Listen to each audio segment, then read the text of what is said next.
Good evening, everybody. This is a meeting of the Allendale Land Use Board at which formal action will be taken on the items listed on the agenda and upon any other matters which may properly come before the Land Use Board. The requirements of the Open Public Meetings Act have been satisfied through posting on the public bulletin board and in the municipal building and in the borough website and by publication in the record on January 13th, 2025, with copies being sent to the Ridgewood News and the Herald News. Certain agenda items will be open to the public for comment and/or testimony. The board will advise the public when such matters are open for their comment and/or testimony. Before we get to the roll call, if everybody join me to salute to the flag, please. I pledge allegiance to the flag of the United States of America and to the republic for which it stands, one nation, under God, indivisible, with liberty and justice for all. Thank you. Thank you again, everybody, for coming. Linda, can I have a roll call, please? Vice Chairwoman Bergen. Here. Board Member Wolzala. Here. Board Member Petrino. Here. Board Member Gugliaro. Here. Councilman Yakarino. Here. Board Member Dallo. Here. Chairman Sirico. Here. Mayor Wasinski. Here. Board Member Butler. Here. And alternate Conti is absent. Thank you. All right, thank you.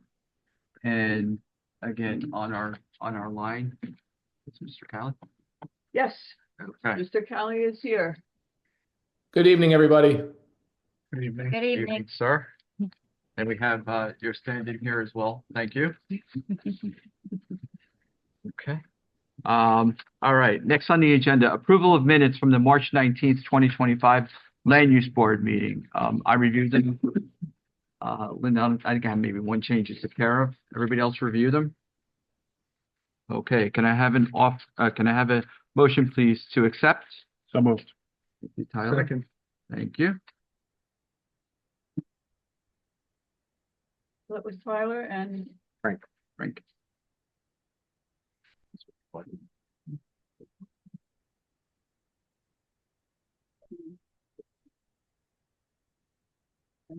Vice Chairwoman Bergen. Yes. Board Member Wolzala. Yes. Board Member Petrino. Yes. Board Member Gugliaro. Yes. Councilman Yakarino. Yes. Board Member Dallo. Yes. Chairman Sirico. Yes. Mayor, I think you were absent, right? I was, but I read them so I can. So yeah. Board Member Butler. Yes. Thank you. Okay, thank you. All right, let's get into the resolutions. The first one, I will speak to them, and then Larry, as we normally do, if you give a quick summary, okay? Certainly. Thank you. First one, application file number 2024-17, resolution 25-13. The applicant is Michael Mall and Dana Marino, 246 Park Avenue, Allendale 07401, block 2206, lot 7.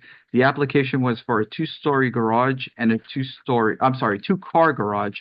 two-story addition pursuant to 270-63 parentheses 3, 270-64C parentheses 2, and 270-57D. Okay, sir. So on this application, the applicant was before the board a number of public hearings. There were 3 in total. It involves several architectural and engineering revisions, including reductions to the floor area ratio, which ultimately yielded the applicant a favorable vote of approval on the D relief, as well as the bulk relief. There were a number of conditions of this approval, several standard conditions, including the applicant's compliance with the recommendations of Mr. Vreeland's most recent engineering report that issued on the matter, as well as securing other agency approvals before moving forward with the development of the property, which included DEP because they had areas affected and subject to DEP jurisdiction. A few of the other conditions that we made sure made their way into the resolution involved screening the accessory improvements and the setbacks, which was something the board discussed at length during the public hearing process. And of course, the applicant's last plan iteration will control, which includes the final reduced floor area ratio, the reduced size of the structure, and at all turns, it included the applicant's removal of the offending structure, which was that accessory structure located within the DEP regulated areas, which was part of the basis for the board's approval. Beyond that, relatively straightforward, Mr. Chair and members. Okay, thank you, sir. Is there any discussion on this resolution? Okay, Seeing none, do I have an offer for a motion, please? For approval. I'll make a motion to approve. Thank you. Do I have a second? Second. Thank you. Vice Chairwoman Bergen, Yes. Board Member Petrino. Yes. Councilman Yakarino, Abstain. Board Member Dallo, Yes. Chairman Sirico, Yes. Good. All right. Our second resolution is application file number 2025-01, resolution 25-14, Stephanie and Sean Morton, 73 Forest Avenue in Allendale, block 2206, lot 7, and the application was for an addition over the garage pursuant to 270-64A parentheses 2. So this application involved relatively nominal relief for an addition. It was in the ballpark of between 500 and 600 square feet total. There was limited bulk relief on the application. The board voted unanimously during a single hearing presentation by the applicant. The conditions that we flagged as being particular to this application included no new lighting to the areas of the addition to be constructed. And it was a confirmation by the applicant, which we included as a condition, which was the finished materials will match and complement the existing single-family residential dwelling structure. Beyond that, nothing specific as to this approval, Mr. Chair and members. Okay, thank you. Any questions, comments from the board? Okay, seeing none, can I have a motion to accept the resolution, please? I'll make a motion. Thank you. Second? I'll second. Thank you. Vice Chairwoman Bergen, Yes. Board Member Rosala, Yes. Board Member Petrino. Yes. Board Member Gugliaro, Yes. Councilman Yakarino. Yes. Board Member Dallo, Yes. Chairman Sirico. Yes. Board Member Butler. Yes. Okay. Thank you.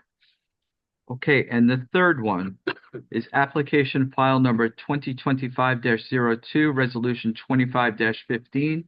The applicant is Edward Yeager and Jennifer Levine, 18 Wilton Drive in Allendale, block 511, lot 18.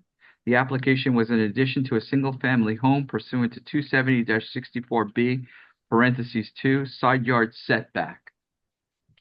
So this application, like the Morton one, was in addition to the single-family residential dwelling structure. There was bulk relief only on this one, and the addition proposed and approved was to the non-offending side of what required bulk relief and the applicant's appearance before the board, interestingly.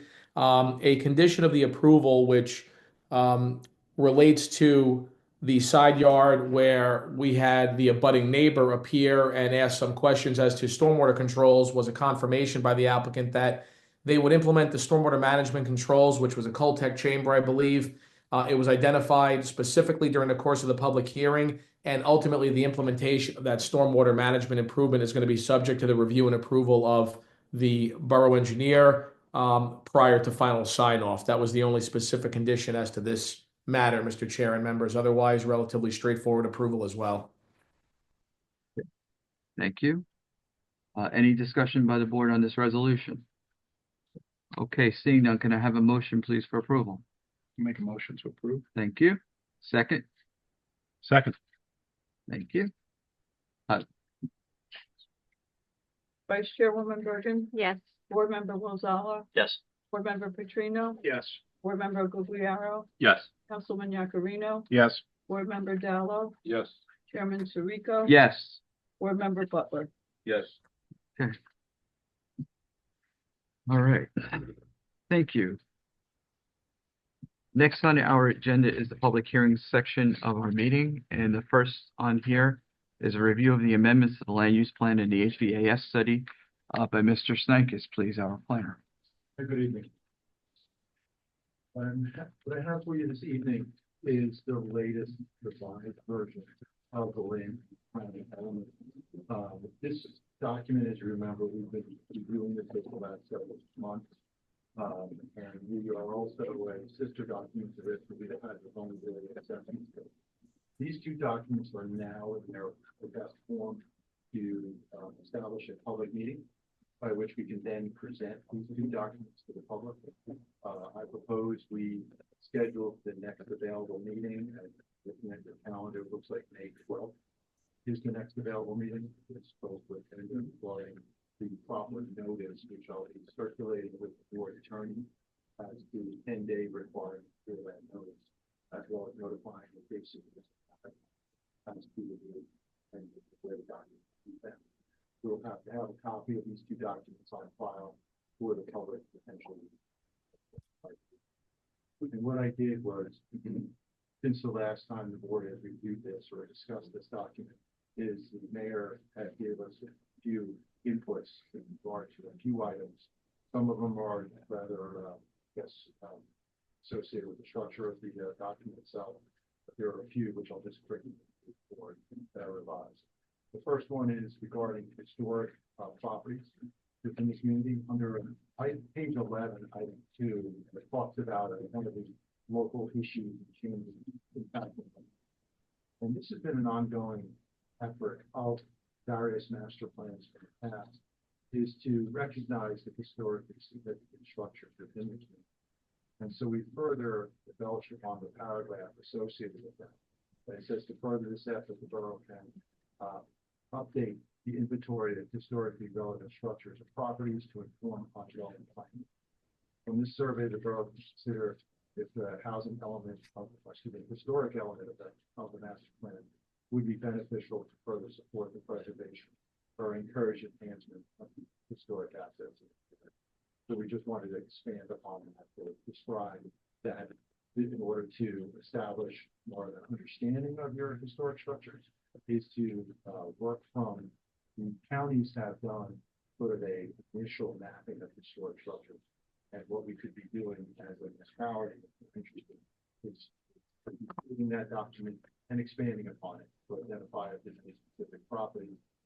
Some municipalities that I've worked with have either established a historic element of the master plan, which supports sort of a historic zone, if you wanted to go that far.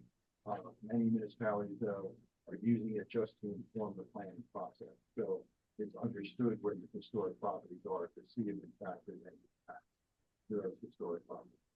So that was one thing that the mayor had identified for us and incorporated. And just a quick question, is there, I don't recall if we've ever discussed this, is there a definition around age? There really is County-wise, state-wise, wherever? really is there. I think it's more relevant to the age of the structure. There is a certain time period at which it's considered more historic. I can't really tell you exactly what that number is offhand. Okay, because most of the properties in our, or a good amount of the properties in our town, I guess are being built 50s, 60s, maybe I'm just a blanket swap on that. But there might be a handful that are historic and existing. Mm-hmm. Parts of Correct. your urban farming areas. And the Fell House, of course. And so that's something that you may want to recognize. And sometimes what I've seen also is a list of historically significant properties, let's say, be put in the master plan. So in case a board is reviewing an application, they can see if in fact someone's asking for impact to an adjacent property. You can see if in fact that's going to affect the historic aspect of that. Some communities, I was actually part of a board that reviewed the historic zone in Rocky Hill, New Jersey, which is Palmerston County. And there they had very strict controls for a historic zone. I'm not sure we have that here in Ellendale, but at the same time, that's sort of the breadth of how a historic element assisted municipality doing historic. UNESCO site. In addition to that, there's a few things regarding the census data that the mayor asked me just to elaborate on and provide some additional information, so I provided those as well. One statement we talk about under bullet 9 is to minimize the compatibility between land use. We have expanded upon that, statements that physical buffer setback differences is appropriate. And also, in the discussion of the specific land use categories, if you remember, this plan identifies a land use plan, and in the land use plan there are the various land uses broken down by various types. And in your residential zone, we recognize that, had been recognized in prior land use plan, that the agrarian or farming activities really sort of non-existent in one community, with the exception of certain existing nurseries for farm recognize that they exist, trying not to say that they should not exist, but become balanced to recognize that those exist. In addition to that, what we've also added in the document is the recommendation about raising of farm animals property. Believe it or not, that's becoming an issue in some communities where chickens or roosters are being housed on people's properties. There's nuances associated with how you go about regulating that sort of activity. You don't want to have roosters as part of this poultry activity on property, but yet to allow a certain size pattern. So that's just something we touched on lightly in some of the recommendations that we're going to consider in the future. In addition to that, we talked about the senior population. What was an interesting fact that we didn't quite elaborate on is that the senior population has grown since 2010 to 2020, only increasing the senior population. And so what that does is identify the trend where people are aging in place longer in the community. And so what we identified is that potential for additional age-restricted housing and more affordable age-restricted housing is an important consideration. The aging rate continue to be in the community. So that really summarizes the gist of the changes within this document. And again, like I said, well, we can probably hear any part of it, going through the structure of the documents as well as the land use plan and the goals and objectives that aware for the public to be aware of any comments into that document. Should the board find that document is appropriate for approval, you can approve it that way, and then it's become part of the initial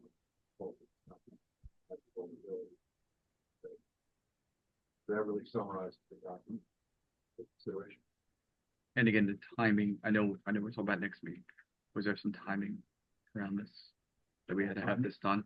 Yeah, it's something that you should be doing periodically. If you remember, we did a re-examination report. And so that re-examination report gave you another 20 years before you have to re-examine it again. But it was important, it being important to bring the goals and objectives up to the contemporary standard so that they represent more current as well as helping the families.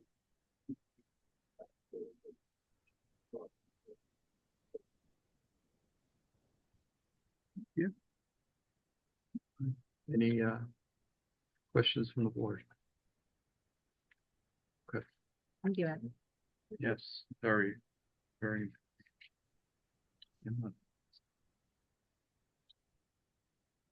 Okay, so Linda, timing, please. Do we have is May 12th? May 12th, we also have Allendale Senior on that night, but we can put him on first. That's the only application that's supposed to be on. How long? I'll make it succinct. I expect a half hour, 45 minutes. I like that. In order for the board to get through their agenda. And then I can get more detail for that question. Okay, May 12th. Unless you want to do it on another meeting where there isn't such a big application. Well, How about the 14th? what's on the 14th? Because I thought we were getting full on the 14th. I believe the 12th is our regular meeting. The 12th, the Monday. The 12th Monday. Oh, why am I saying the 12th? Maybe it is the 14th. 14th is the Wednesday. That's our regular meeting. Oh, so maybe we should just do it on Monday then. We'll leave it on Monday and then leave the, Okay. here we go. Yeah, the 14th, I'm sorry. The 14th is the Allendale Rehab. Okay. So if you want to just do that for yourself on the 12th then? Do we have anything else? Do we have any other applications forthcoming? I don't think so. We have a few coming up, but I don't have anything on my desk You yet. don't have anything yet? All right. I'm trying to be sensitive to everybody's time. I don't know how long, again, the nursery has been out. But I'd like to bring everybody, just in case this could be quick or it could be some time given the public being here. So I'd much rather let you have you have May 12th alone. Yes. Okay. Discussion of the board, are you guys? agree. Okay. There? Okay, all right, so let's put it in for the 12th. Yes. Thank you. Work out the notice. Okay. Okay.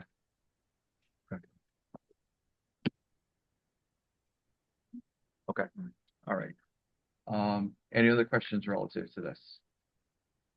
Right. Thank you, sir. Okay. Moving on. We now have review of ordinances that were in our packets of information. The first one is an 25-06, an ordinance to amend, supplement, and revise the Code of Borough of Allendale concerning the additions to non-conforming structures in Chapter 270-37 parentheses A. As far as summarizing these, do you want to, Yeah, if you'd like me. please do then. I mean, I could summarize them, but I think it would be better. Yeah, so Okay. these were a couple code revisions that were discussed by the subcommittee, Mhm. and they were taken from the main subcommittee, taken to the mayor and council. I believe they were all at first readings, they was council, now they're being referred back to the board. Consistency review. Specifically regarding the first one on the list, ordinance 2506, section 270-37, additions to non-conforming structures. Prior to this proposed amendment, there were really 5 items in subsection A. And the second one on the list caused a fair amount of confusion with the zoning officer.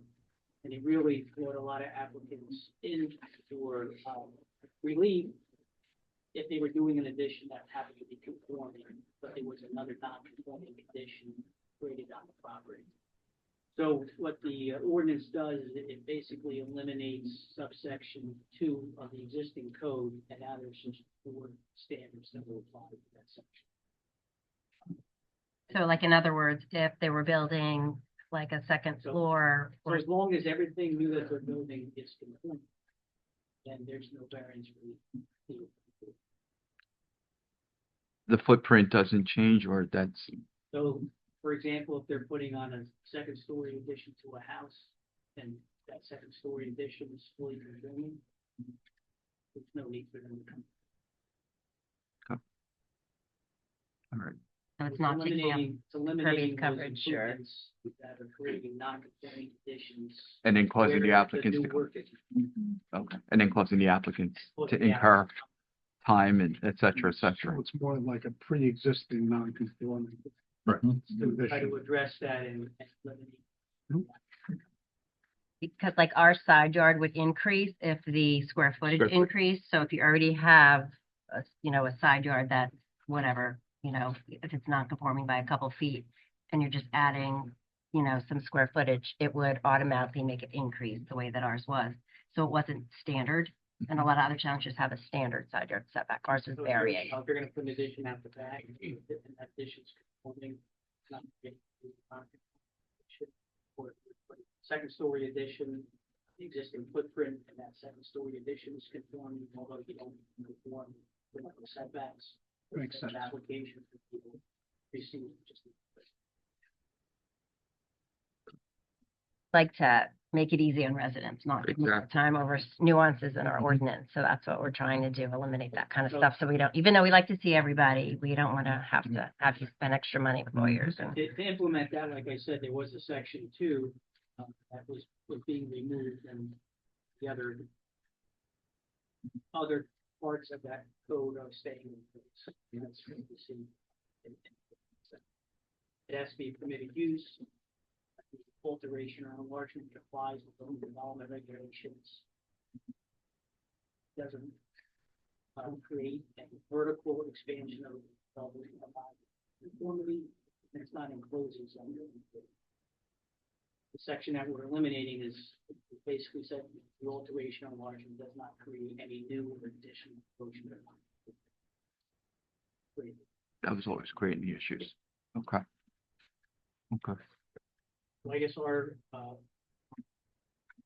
responsibility is to review the ordinance, provide any recommendations and determine whether it's consistent or not inconsistent with. Mhm. And I know this is something that's come up multiple times with this board. Okay. Ed, before I have the board ask, discuss it, do you have any comment? I see no issue with this regulation. I can see it for clarification. In fact, I've seen other communities do this, where as long as they're not conforming, they're not being further extended, that's what they've been doing. Then what was the issue? Mhm. Okay, thank you. Larry? No comments here. I think this one is pragmatic. It makes sense. And Mike gave a good explanation as to how you can get the administrative approval process. It's essentially a compliant proposal when you've got a pre-existing condition that's not being exacerbated for other use otherwise permitted in the subject zone. So I think it's a relatively tight written ordinance, and I think it's going to make for some efficiency in the borough. So no comments here. Thank you. Okay, board members.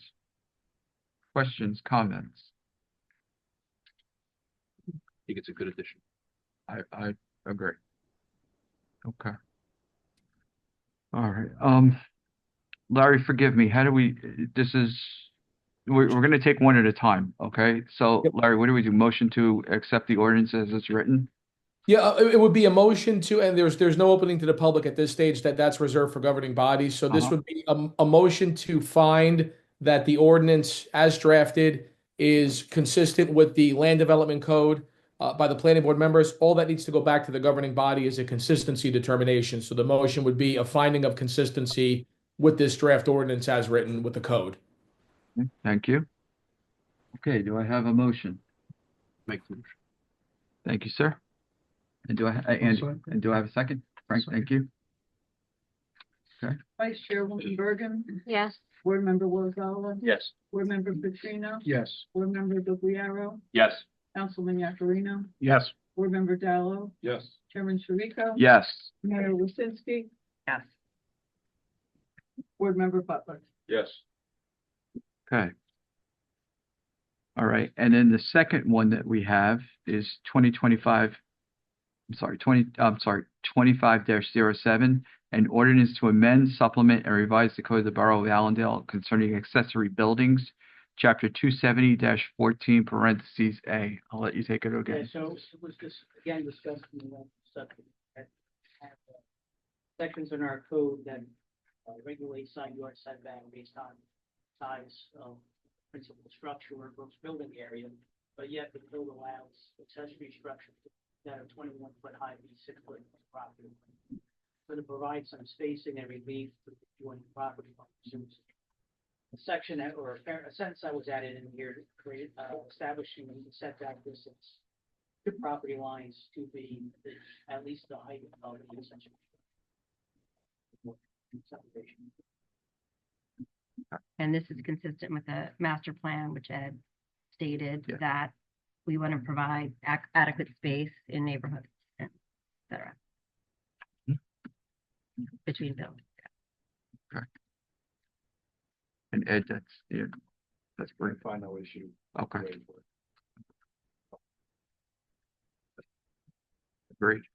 agreed. Council? No comments here, Mr. Chairman. All right, thank you, sir. Okay, board? Okay. Good. I know that some of these have been both of them have been talked about for some time, so. I mean, and just the origin of Please. this being brought up, a lot of people are starting to build these massive garages that are like houses. So in the past, people would just have a normal sized garage. Now they're like houses instead. So that's what's causing, us to bring this to the attention. And in the past, when they would be built, they could be, was it 6 feet off the property line? If it was a regular sized So garage. if it was regular, so, But now with that, no, this second I floor. think will help aesthetically and for the neighbor, so. Again, Larry, same way, correct? Yes, sir. Yeah, a motion to find consistency with the land development code, and that's all the planning board, the land use board needs to do at this point. Okay. Can I have a motion, please? I'll make the motion. Thank you, sir. Who was that? Andy? Second. Thank you.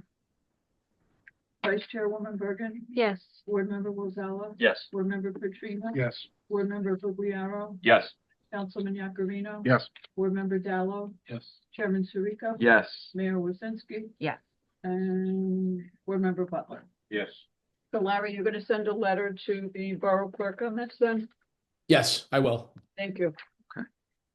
I just want to say thank you to the council and the land use committee. This is long time. This is good. Thank you. Thank you very much. So, all right. Well, we have the amendment, 25-07A. The last one is almost identical, I think, to the previous one, with the exception of the exemption for 27, okay, that one. 25 Yeah. sections. So we Got it. I'm sorry. reintroduced it. So, for example, if like Rossler's wants to put Yes. his property something a little bit closer, he's exempt. Okay. Okay. All right. Ed will do one. Yeah, again. Again, we're okay with this one. Okay. Council? No issues, Mr. Chair. All right, thank you, sir. Okay, any discussion up here? Okay. Could I have a motion to accept, please, or motion? I think sorry. 07A, Chairman, I think 07A is exactly the same thing, except they just added about farms shall be exempt from these requirements. It's exactly the same. Yeah, but we had to reintroduce it, so I think we might have to. You want to do? Yeah, let's reprove just get it on record. Yeah, I'm not Just- let's just 100% get it. sure, but we pulled it from, and we reintroduced it at the council meeting. Okay. Okay, Let's just approve. let's just get it, Okay, yeah, let's yeah. just get it on there, please. So, I'm sorry, the motion, you did the second, right, Frank? Yeah. Okay, so the Second. first was Andy. So who was first on there? Andy. Andy. Vice Chairwoman Bergen, Yes. Board Member Rosella, Yes. Board Member Petrino, Yes. Board Member Guglielmo, Yes. Councilman Yakarino. Yes. Board Member Dallo, Yes. Chairman Sirica. Yes, Mayor Wazinski. Yes. Fulton and Butler. Yes. Mayor, thank you. That's not the other one. Greg, you've been demoted. At least we have the meeting together. Thank you. Okay. All right, so next on our agenda is applicant file number 2025-06, Valeria Leesung, Bari Capital Group LLC, 310 East Allendale Avenue, Allendale, Block 701, Lot 13. The application is a second-story addition to a one-story residential home pursuant to 270-64 parentheses B parentheses 2 side yard setback. Council, thank you. Good evening, Mayor, good evening, Mr. Chairman, and good evening, members of the board. My name is Christopher Rodriguez. I'm of our Legal Advisors LLC, Montclair, New Jersey. I'm representing the applicant Care Capital Group LLC, and of course it's. Oh, it's fine. I prefer this seasoned litigator to have it. Whatever you want to do, sir. So I'm representing Care Capital Group LLC. I believe there's a small typo in the agenda. It was spelled with a B. That's Apologies. a G. Garre. Garre. That's correct. Apologies. Oh, no problem at all. And it's with respect to the property located at 310 East Allendale Avenue in Allendale, New Jersey, Block 701, Lot 13. Is this coming through the mic? Are you Perfect. getting it? In support of this application, we furnished a set of plans. We've certainly furnished the application supporting documents, and I also have Mr. Ricardo Fernandez is a licensed professional planner who will be testifying in support as well, and also Miss Valeria Leesung, who's the principal of Care Capital LLC. She may or may not be testifying. It just depends on whether or not the board has additional questions that she may be able to provide additional clarity on. This particular application, we're seeking a flexible C2 variance from the setback requirements mandated by Allendale Code 270-64B2. This is impacting a single-family residential property located in Zone AA. We believe the documents and testimony can be afforded herein will satisfy the requirements of the C2 variance, namely that the benefits will substantially outweigh any potential detriment to the public.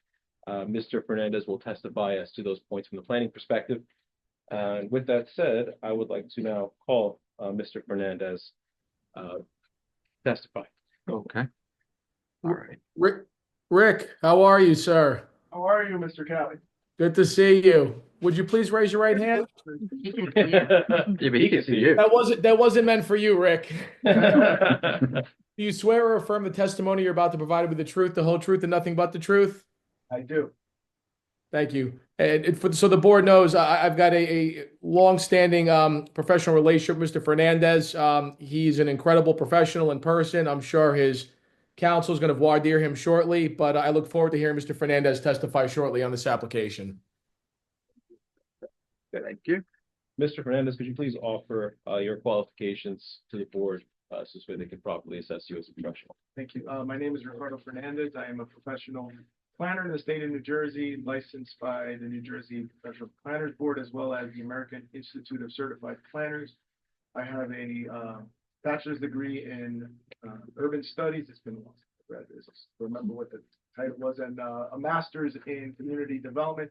I've been doing planning and zoning for almost 27 years now, and I've testified before many boards, both on the municipal side as well as on the private side. This is my first I time was in gonna say, it's your Allendale, first so time coming this here. is my first time in Allendale, and everybody's been very welcome and very nice. Thank you very much. Thank you. for having me here. Thank you. Applicant hereby requests the board's acceptance of Mr. Fernandez. Qualified. Accepted. Thank you, Chairman. Thank you. All right, Mr. Fernandez, I understand that you prepared a brief presentation to outline the issues at bar. Is it all right if I sit down? No. We can course. sit down. I tend to dance around You if can I'm sit down, standing, you so I can. think you No, want me please to sit, please to do. sit Please do. down, especially that I'm trying something a little different here with a PowerPoint. So my understanding is that the board members received the PowerPoint.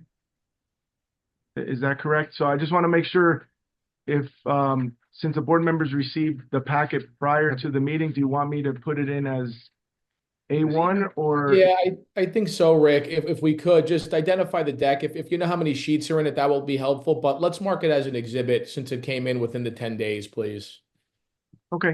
So So we'll, the packet, the council, the packet that we all received, is that what you were talking about? It wasn't in the packet, it was in an email that was sent today. Got it. Okay. Okay.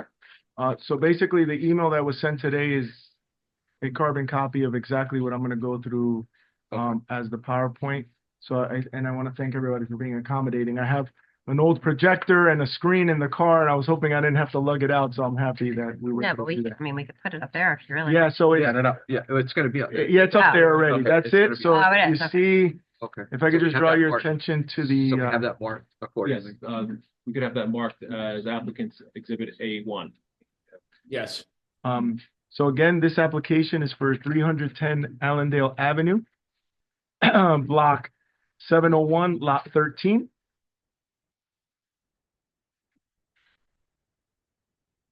There is a blue star on the subject property. I want you to take note on kind of the sizing of the area and looking at the lot sizes. It is located in the AA zone, which is a single-family zone. It is surrounded by other single-family homes. There's the circles, a lot of greenery. A lot of the properties are very long and large in the rear. So that is the aerial view. So when you're looking at single-family dwellings, they are permitted in the A zone, the AA zone, and the AAA zone, which this property is in the AA zone, which is a permitted use for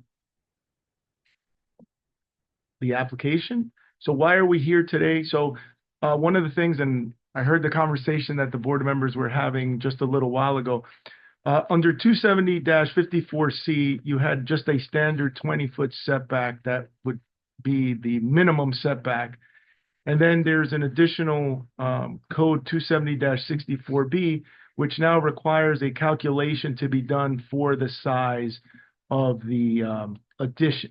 Well, the reason that I wanted to make sure 270-54C was there is because the new code, I believe it's stated in your code book that came out in 1999. This home was built prior to that, so there's going to be some existing nonconformities that are on the parcel, and I wanted just to make sure that I covered that. So as you can see here, the application complies with every single one of the ordinance requirements, with the exception of the pre-existing non-conforming setbacks of the property. So one side, actually the driveway side, the side where the garage is, it's an attached garage to the property, is 28.2 feet away from the neighboring property. And then on the right side, the pre-existing nonconformity is 17 feet from the neighboring property. The addition, however, that we're proposing will fully comply with the calculations based on that enhanced side yard setback, which I will show the board in a minute. So currently, this is the survey of the property. I know it's a little hard to see here. It's just showing where these deficiencies are under the current survey without any proposed addition on it. You'll see that the driveway has the 28-foot setback, and then on the right side yard setback, there's a bump out that creates that 17-foot. I'd also like the board members to take note that our neighbor as well has the same similar situation that we do. Their garage is 18 feet away from ours and is a two-story dwelling, which I'll show you in just a minute. So this is the subject property. I went out maybe a month ago. So I decided that we'd take a picture of it when it's all green and the landscaping is in place. So you can see what it'll look like once all the leaves get back on the tree. So you can see, because I know there was a question on the landscaping. The landscaping, we're proposing to keep the way it is and clean up some of the brush because there hasn't been anybody living in there for a while. So we want to make sure we clean out the brush, but the landscaping is going to be a lot like what you see there on the upper picture. I took a picture of the interior of the property so you can take a look at how outdated it is. I mean, I'm sure in its heyday, it was a beautiful, gorgeous kind of living room area. But as you can see, it's very outdated. You can see even the old heating system that is kind of running along the side as you go into the rear yard. And this would completely upgrade the property into really what I would say today's standards are of living and what people are accustomed to. So this is the neighbor on the 28-foot side. So this is it's a two-story property. Oops, sorry. So this is the left side. This is our driveway abuts their driveway. This is where we currently have the 28.2. As you can see, the area, our setback even now is consistent with the setbacks that are in the area, even though this is a two-story building with a bit larger footprint. It still kind of matches what the setbacks are. And the proposed second floor addition to comply with the borough code would set that second floor addition an additional 8.7 feet in from the garage. So you'll get from that side, from where I was standing to take that picture, my back is up against the garage door of the subject property. So there would be an additional almost 9 feet further back than from that photograph. This is on the left side. This is the shorter side, the 17-foot side. As you can see, the property to the right of the subject property is also a two-story building. It has a pre-existing non-conforming setback similar to the applicant's. And I wanted to take note of, first, the setback is covered with a lot of brush that once the leaves come up, you can barely see the neighboring property owner. It also buffers the existing mechanicals that we're planning to keep exactly where they are. So right there on that side, you'll see that there's two condensing units. They're going to be replaced and they're going to be upgraded with high energy, high efficiency units, but they're currently buffered and shrubbed by the landscaping that's there. And then the picture on the lower left-hand side of the property is just to kind of show the setbacks on that side. As you can see, even the two neighboring properties are significantly closer than the setbacks that we would be providing this evening. And that's just to show that we are more than, this addition would continue the consistency with the homes in the area. And this second floor addition would also add an additional almost 20 feet from that side, because we're offering almost a 37-foot setback from that second floor addition from that 17 feet. So you're almost an additional 20.5 feet from the neighbor on this new addition. These are the properties across the street. They're actually, those two properties are significantly larger than any of the homes on our side of the street. They all have their two-story additions with much larger footprint. There are many properties surrounding this property. The majority of the properties in this area are actually 2 stories. Our single-story ranch is one of the very few that are ranches in the area and that are, quite frankly, a bit older and dated. This is our addition that we're looking, that we're proposing. Hopefully, the board sees what it is that we're kind of proposing here and sees the consistency. If you look at this design versus the design that you saw with the existing properties, I would say that it almost looks out of place now, the way it is currently versus the way the addition's going to be when it's completed. The proposed finishes right now, we have hardy plank and like a synthetic brick veneer finish that you see on the bottom. We believe that's consistent with the area, but if there's an issue with that, we'd be happy to listen to the board's take on that. So this is not vinyl siding. This will be hardy plank with your synthetic veneer finishes. The rain leaders, there was a question in the engineering's report. Right now, the intent is to keep the rain leaders where they currently are and have the addition flow, have the rain leaders from that addition then go down and flow into the current rain leaders that there are on the first floor. So we're not anticipating any changes in the current drainage pattern of the property.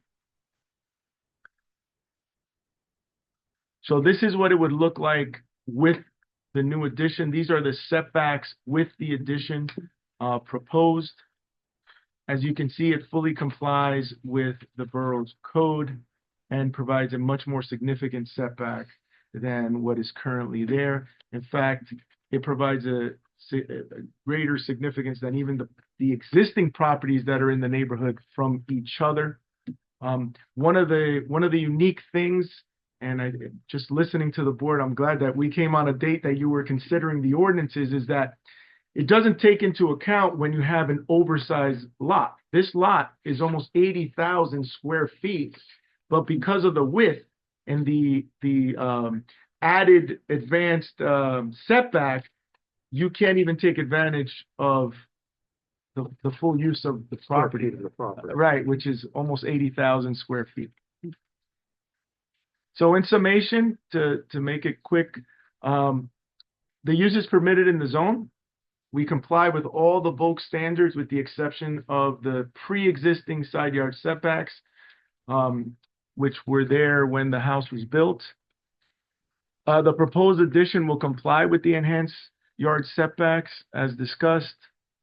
I would say that just looking at the property in its current condition, looking at the neighboring property, this addition would be in greater consistency with the area. The fact that we're upgrading the property and bringing it up to today's standards with energy efficiency, better sizing of bedrooms, bathrooms, etc. I think that also plays into kind of that upgrade and that benefit outweighing any detriment to the side yard setback, especially that irrespective of the addition, that setback would be there anyway, right? Like there wouldn't be any difference. It would stay, that deficiency would remain. The site is well suited, as we just discussed recently. It's an oversized lot. It's 80,000 square feet of a lot with barely a 4,000 square foot addition, which even under your standards is a improvement coverage of less than 10%, and your code permits almost 28, 27 and change percent. The project, I believe, supports purpose C of the MLUL by providing adequate light, air, and space. Another reason is that this addition isn't taking up any more of your open space. It's going straight up. We're not impeding any more into any of the coverages, so that will remain the same. I also believe that under purpose I, talking about the second floor addition, bringing it to today's standards, no further encroachment on the rear yard. I believe it promotes a desirable visual environment through this creative development technique and design. And then finally, the project is consistent with the character of the neighborhood. If you look at this rendering and you look at the neighborhood, we would fit right in. And that would conclude my testimony.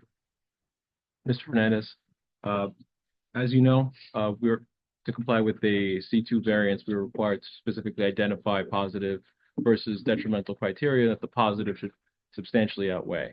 I know we've went over a whole lot of testimony, a lot of different facts about this particular property and how it's situated.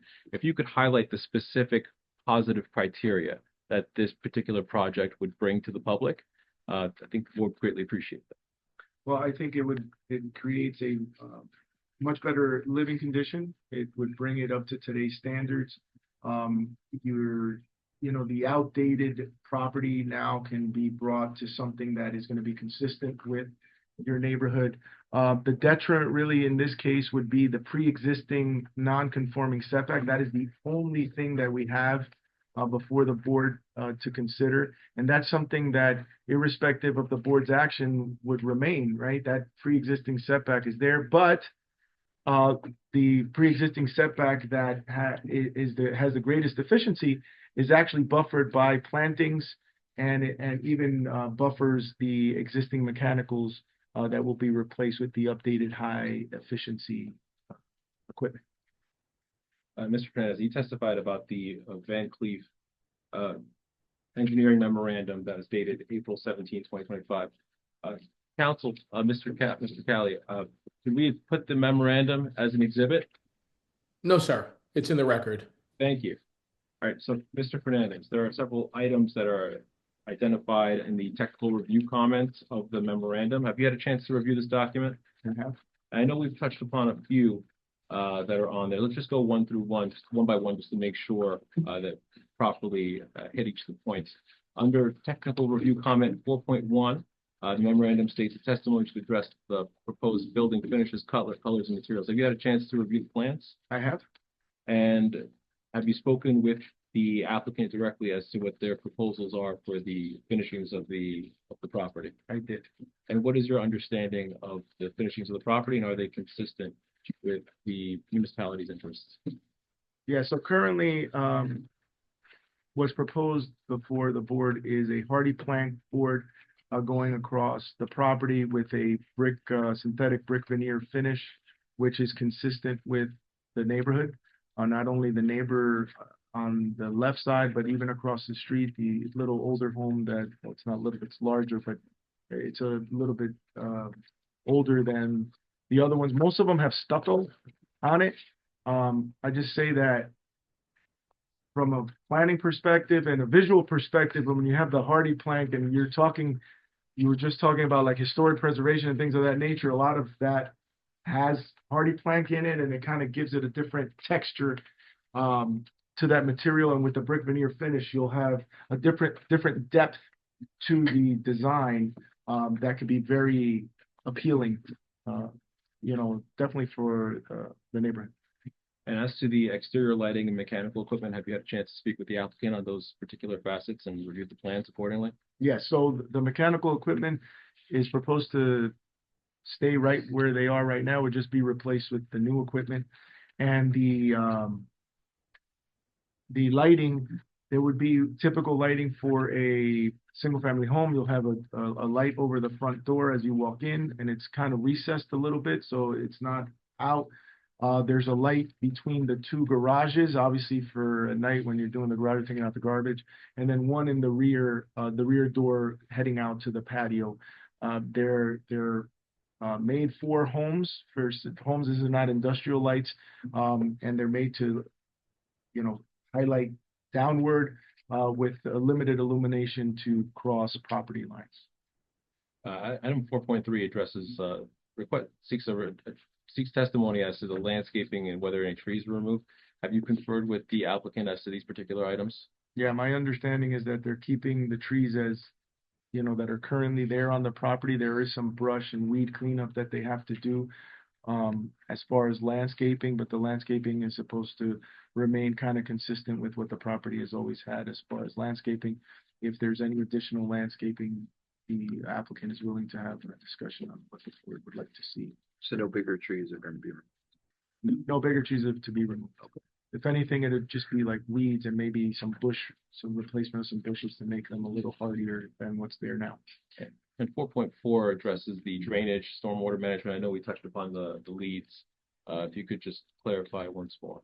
So my understanding is that there'll be no additional changes to what the current drainage is on the parcel. The rain leaders, the addition is going to lead to the existing rain leaders. Obviously, they're all going to be replaced. There'll be new rain leaders. But the first floor being the way the first floor is, everything's going to lead to the leaders on the first floor. And as to item 4.5, I don't believe Mr. Fernandez has any direct knowledge as to the particular 4.5. Specifically, the memorandum is requesting information regarding water and sewer connections, and requests an inquiry as to whether a video inspection has been done of the sewer lines.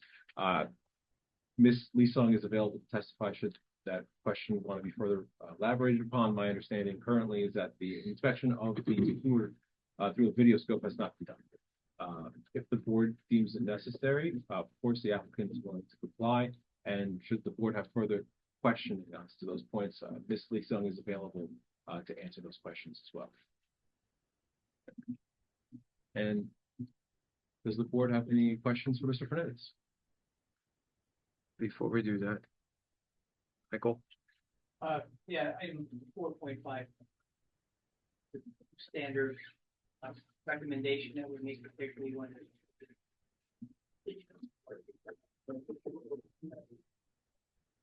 applicants generally invest in a lot of money, which upgrade utilities as suggested by given the history of the borough and the age of the sewer landlords, boroughs replacing sewer lines that are necessary. So the general request, and if the applicant has no issue taking care of that during the course of construction, I think that satisfies. Most of these homes are built on septic systems. Originally. Yes. So Certainly. I've conferred with the applicant. She's authorized me to state that she's willing to comply as the board so requests.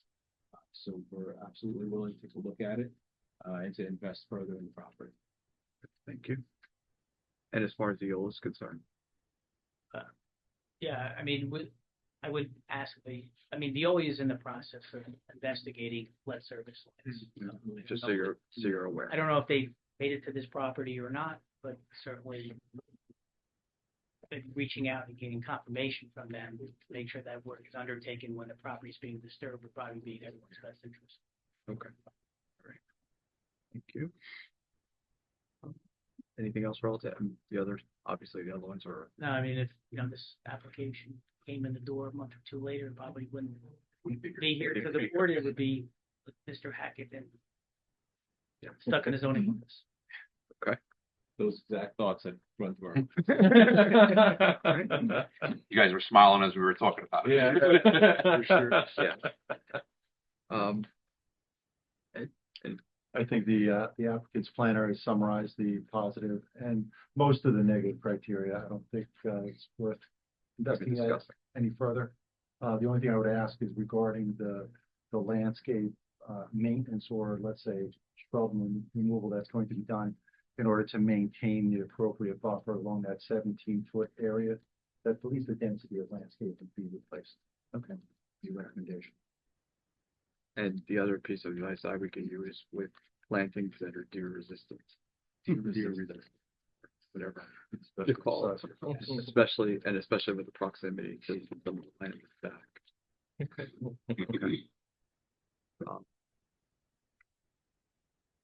Yeah, again, I don't want to beat a dead horse here, but I would definitely take a look at the sewers. Okay. trust me. We'll definitely take a look at that. So, board members, questions on this witness?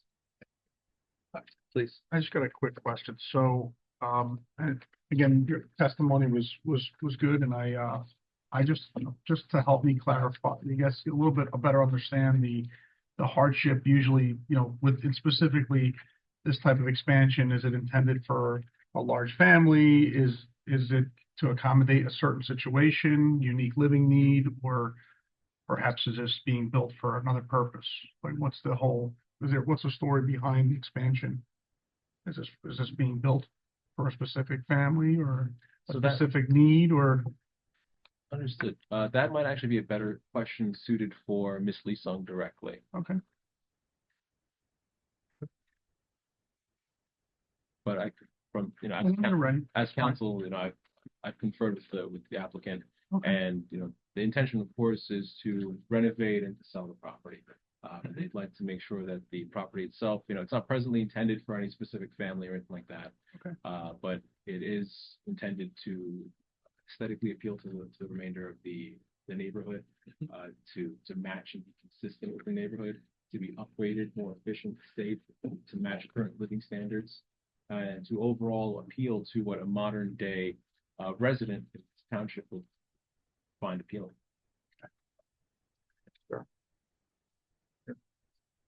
Anybody else, board members?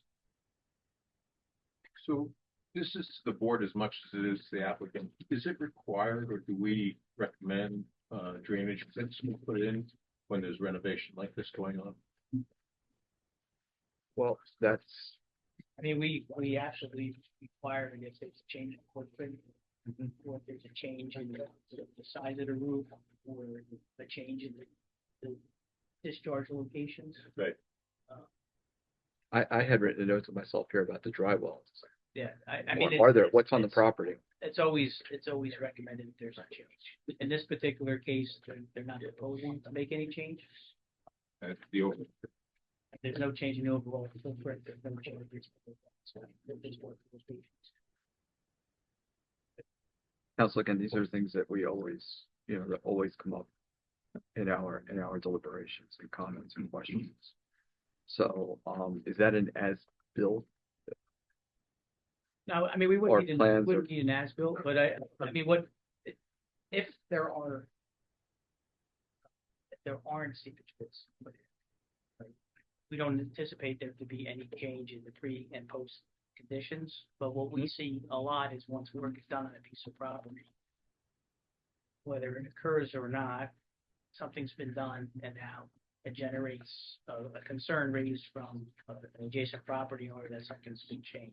Mm-hmm. So, I mean, I think it would be a good idea if the applicant would be willing to do it, to, tie the group and see if they for their own benefit. I share the concerns, to be frank. And it's my understanding the applicant is willing to comply with any and all of the board's recommendations. And, she will testify shortly after. Okay. Again, understanding you're not changing the footprint, but, Mhm.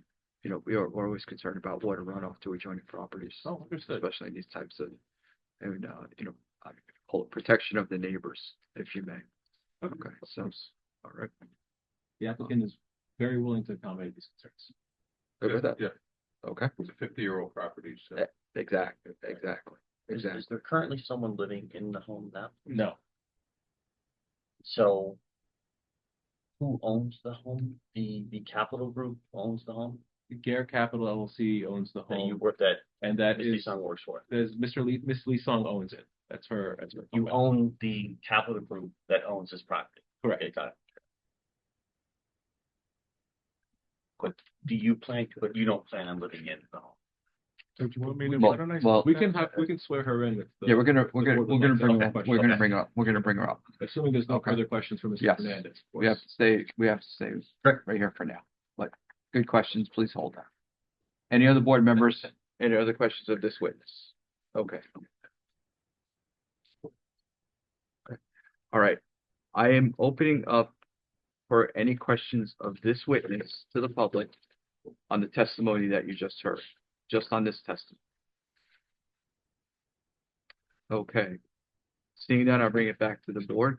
Thank you, sir. Thank I you very think, much. I think we're good. Okay.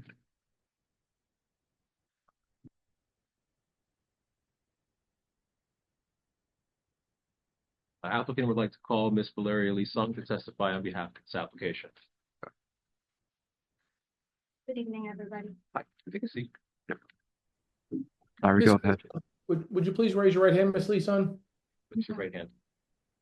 Do you swear or affirm the testimony you're about to provide will be the truth, the whole truth, and nothing but the truth? I do. Would you please state your name for the record and spell your last name, please? Valeria Lisong, Lisung.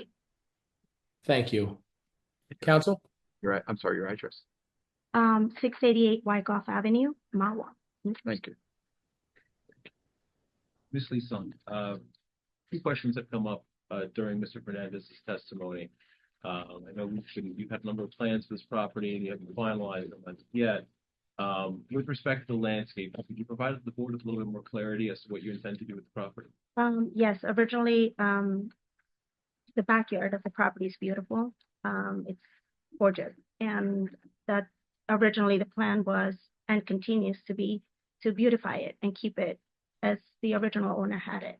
Because we had pictures and we were able to see how much love they put into it. So Did you hear, my apologies as to which board member it was that mentioned the comment about I think the chairman had stated specifically about the type of landscaping that's like implemented and the density of the landscaping implemented. Would you be willing to address those concerns? yes, Thank you. Now, have you conducted any investigation as to the sewers of the property? not as of yet, but if the board deems it needed, I'll gladly take care of that. Sure. Nothing further about the applicant, so if the board have Okay. Great. Board members? Question regarding the drainage. So essentially, it's a new home on an existing footprint with an additional second story. If it was a new home, Mike, maybe you can help me here. If it was a new home, we would require drainage, seepage pits, calculations, things like that. But it's not required in this particular case. Can we ask for that condition? I believe we can.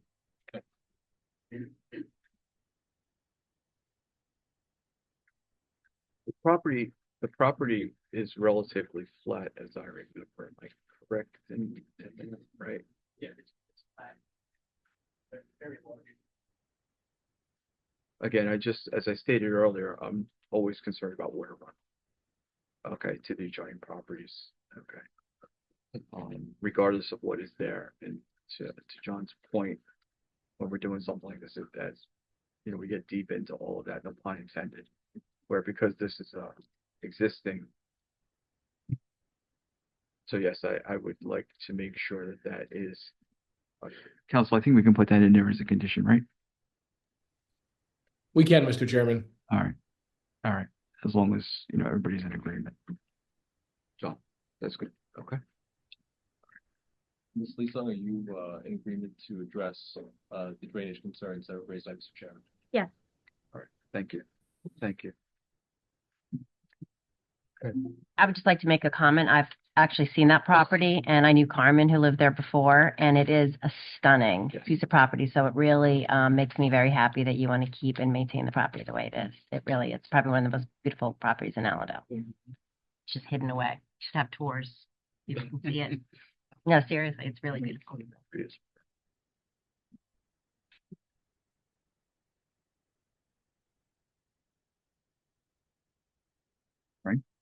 I'm good. Any other questions? Okay. Once again, I bring it to the public for any questions of this witness on the testimony you just heard. Okay, seeing that, I bring it back. That was easy. Thank you. Thank you. Okay, No Council. further witnesses for the applicant, so I can close. Okay. Consistent with Mr. Fernandez's and Ms. Lee-Sung's testimony, we believe sufficient ground exists to grant the C2 variance. Side yard setback requirements, specifically 270-64B2. First, it should be reiterated that the side yard setback to the right of the home is a pre-existing non-conforming condition, and that neither of the physical side yard boundaries of physical property are going to move an inch. Rather, the code, as it's presently written, mandates that if there's an increase in the gross building area of the property, there are adjustments that need to be made to the side yard setbacks, which we've all discussed at length, both in this particular application and prior applications concerning other ordinances. Notwithstanding, we believe that the benefits greatly outweigh the detriments to the public. Specifically, we're talking about the modernization of a property that is a bit outdated, beautifying what is already a very gorgeous lot and really putting it to full use. Really taking an older property and bringing it up to current modern living standards. We're talking about advancing the purposes of the intent of the municipal land use code, specifically subsections D and providing adequate light, air, and open space, because we're really drawing attention to a really cool space. We're not expanding the footprint in any way, aside from just going up within the legal boundaries. And then promoting a desirable visual environment through creative development techniques, which Mr. Fernandez had testified to at length, which the mayor gladly pointed out. Thank you very much. Presently, the subject property as is not entirely in harmony with the surrounding area. And what Ms. Lee-Sung proposes to do is really bring it to that harmonious point that the public, I think, would appreciate it much. Thank you very much. Thank you. Thank you. Good evening. Board members, any discussion? Okay. One final, I open it up again to the public on the application, on everything that you heard. Any comments? Okay, seeing none, I bring it back to the board. Again, no further comments? I personally am very satisfied with the presentation and with what we understand and with the conditions that, that we've talked about with the sewers, with the concerns over, the dry wells, et cetera, that you've agreed to. Sorry.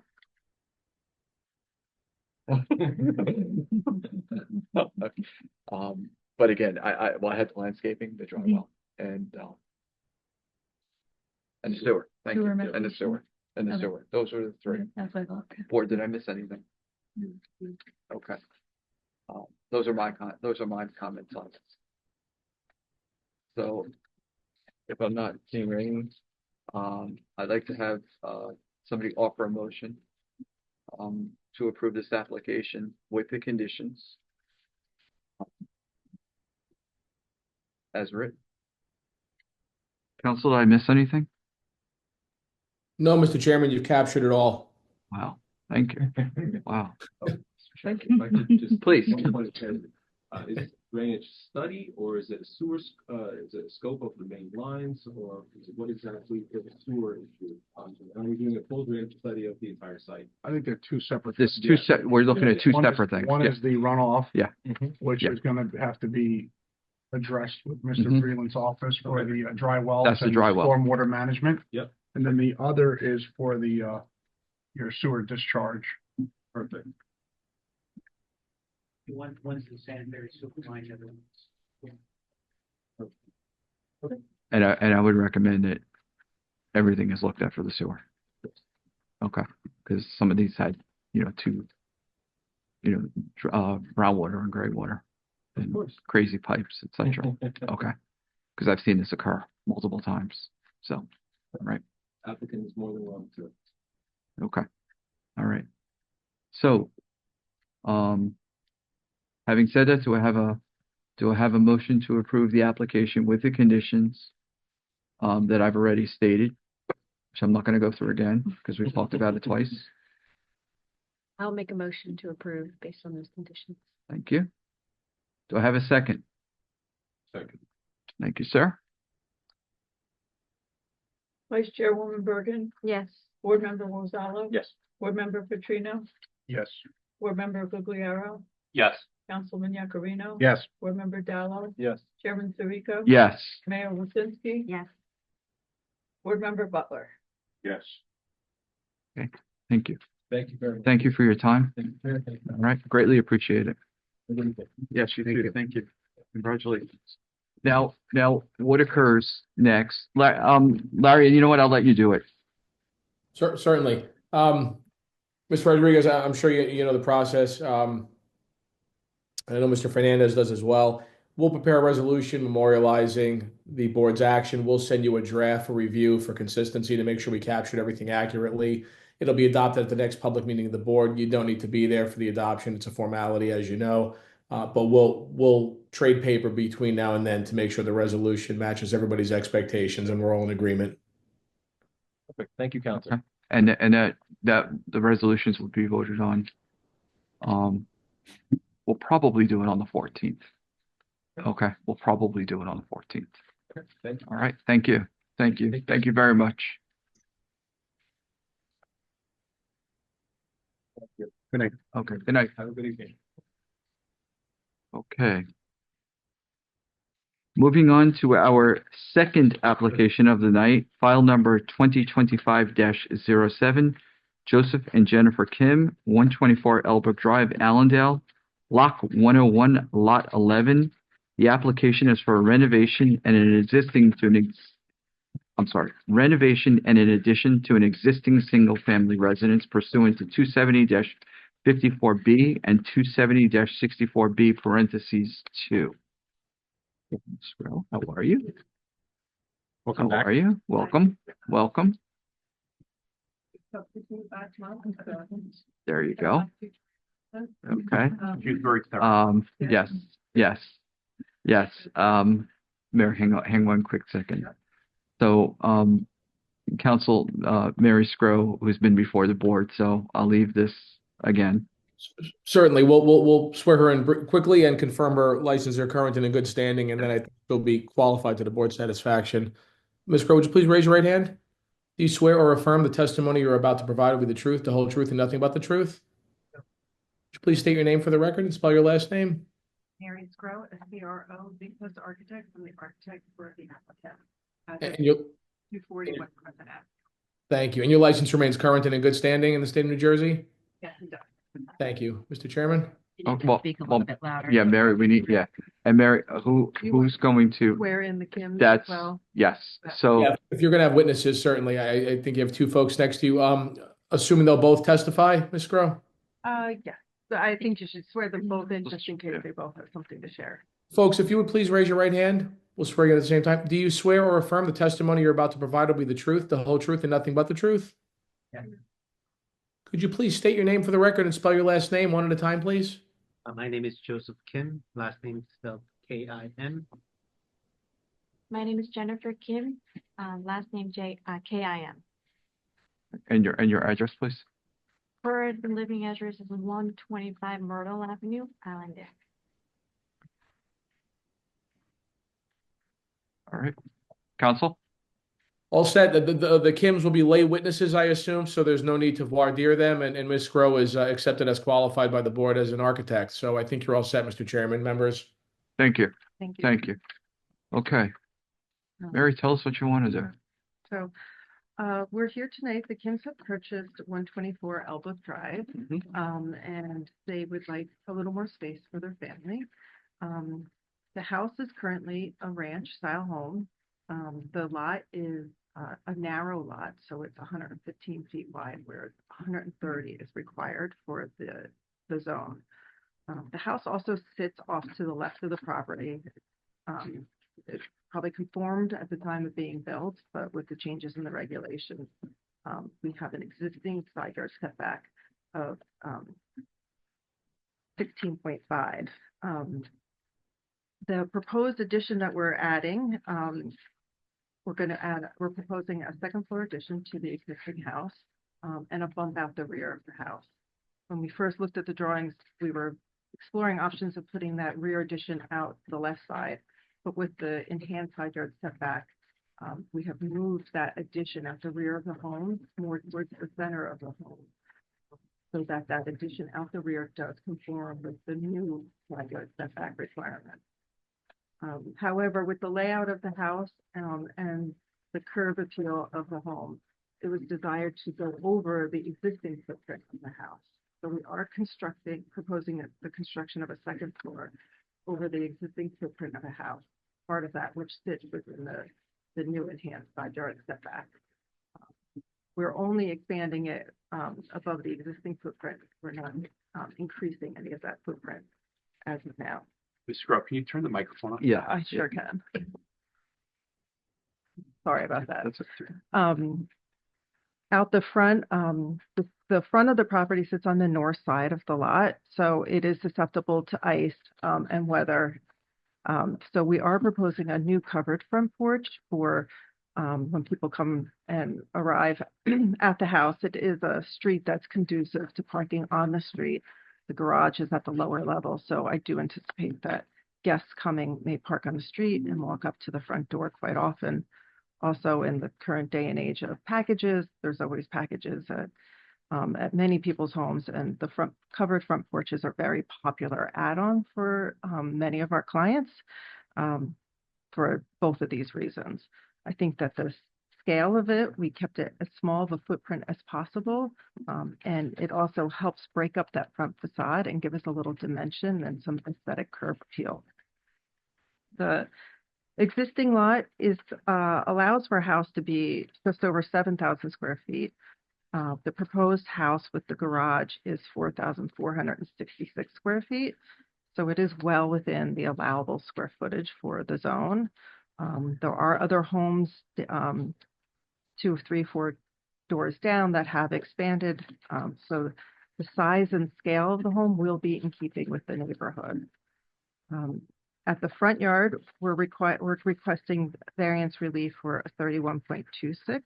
I'm sorry. A 31.3. The existing front step is 34.3. We would like to add some additional 1 foot addition on the front stoop. So if somebody's standing there, there's enough room for them to stand there and not be right on top of the stairs. When we add that, we also have to add in an extra stair tread or two because of the grade of the front property. So we're requesting some relief there for 31.3 instead of the 34. I do have aerial views of the neighborhood if the board thinks that would be helpful. I don't know if anybody visited the property, but if that's helpful, I can distribute that as well. They're not included.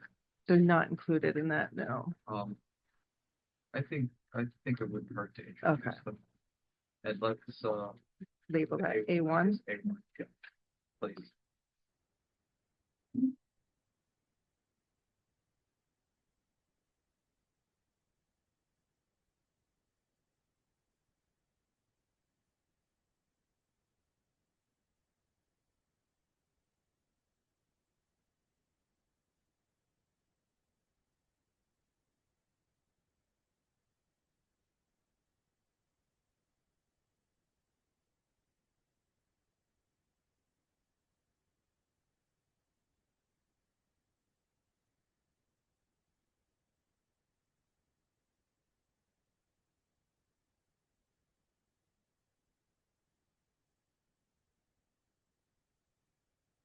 So continuing, regarding the side yard, currently the way the ordinance, that any addition to the house will require a trip to the zoning board for side yard setback relief.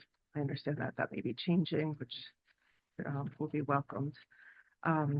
This side yard abuts the corner property, which also is on Hillside. So it is actually the rear yard of the house on the corner as opposed to the side yard that we're non-conforming. There are a grove of trees and some deciduous trees and other plantings in that area. Nothing is planned to be changed or taken down in that area. No trees are going to be. No trees on that side yard. There is a tree in the rear of the home that will be coming down.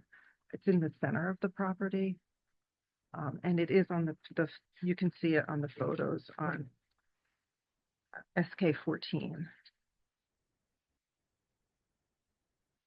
But the idea is to maintain, in regards of landscaping, while we're on that, maintain as much of the existing landscaping as possible. It's a very deep lot. So the landscaping in the back will remain untouched.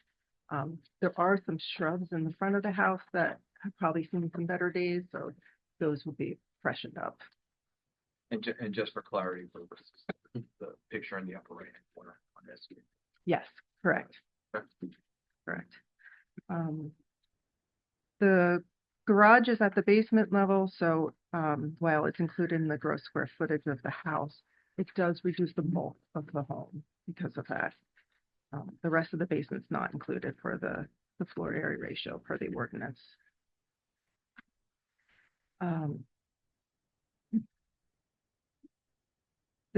In terms of addressing Mr. Vreeland's letter, the building finishes, if you look at SK 15, you'll see the renderings of the outside of the home. The proposed materials are going to be brick, stucco, and the paneling will be a hardy material paneling, board and batten.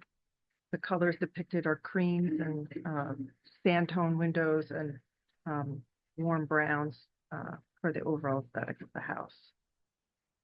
Another thing to note at the front door is that we did recess the steps into that front covered portico instead of putting them fully out, just to minimize the impact onto that front yard setback. Exterior lighting and mechanical equipment, 4.2 on Mr. Vreeland's letter. Exterior lighting will be to code, this lighting outside of doors. There's no plans for any floodlights. And the mechanical equipment, we're planning on tucking that behind the proposed office on the first floor to the left of the bump out in the rear of the home. So it will not be in that existing side yard, it'll be tucked in further. Tree removal, there is one tree in the center of the yard, right behind the house, that will be removed. Proposed landscape will be just freshening up, mostly around the new addition. Mirror the equipment as depicted on the SK6. Make sure that I have it in the right place. Yes, exactly. Okay. Outside of that area. So it sits further in than the existing side of the house, or you won't be able to see it from the street. Exactly. And it will be further from that neighbor as well. The sewer connection, we will absolutely investigate the sewer connection, because there's also a possibility here in terms of making sure that it's intact and working properly. And we will investigate if they've made it to East Elbrook or not. I don't know if the water department has made it through there or not yet. And then as far as the soil moving permit and as-built, that is planned. We do have an engineer lined up. We were waiting to come through here before we went through the expense of having the civil engineer do their stormwater management plan, but that will be submitted with the permits, and we are always able to work with Mr. Vreeland on the requirements there.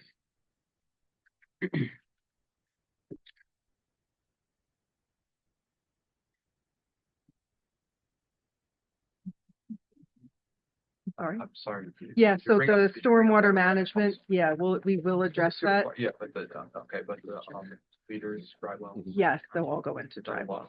So, Yeah. We didn't have the civil engineer design it yet, but that is the intention, okay. is to collect all the new runoff into, have later, all the gutters Yeah. tie into seepage pits. And again, that's something that we worked out. Yeah, in this particular application, they're pretty similar.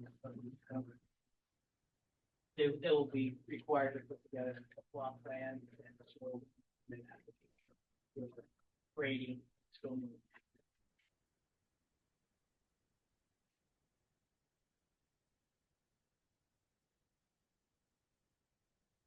But essentially, I think the application here is that while we are seeking relief from the existing side yard setback and front yard setback, we are limited in the width of the property, in the location, the current location of the house.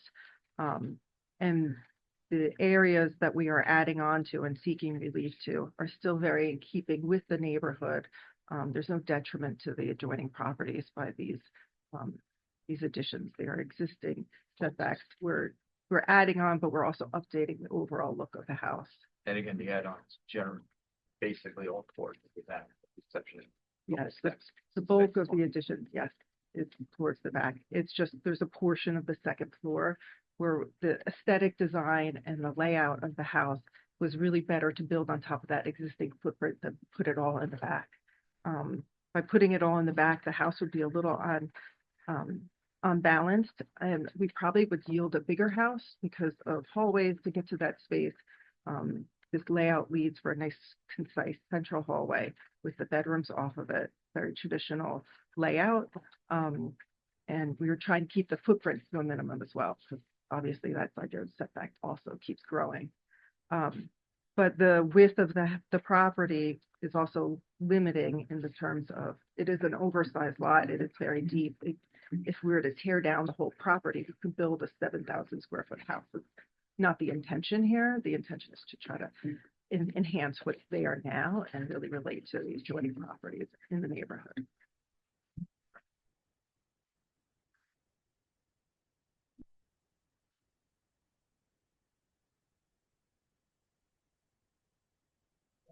I don't really have the situations like this, so we can put them forward, approve the application.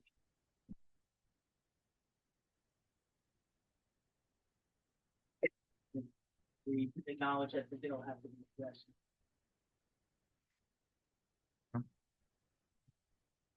We did make one suggestion with the book. Maybe there's an opportunity here to provide additional shade trees.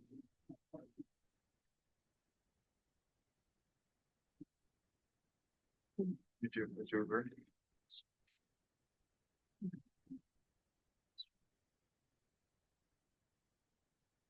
That would be fine.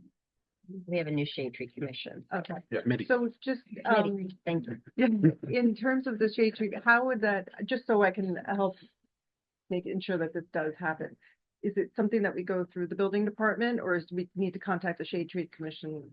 Because I know there'll be specific trees that they would want. Yeah, so actually, it's just forming now. We've only had one meeting. Okay. So, but that's one of the remits I think we're gonna have, is have them actually go with Mike Limatola to the residents to make sure the trees that were on the plan are actually planted. Okay.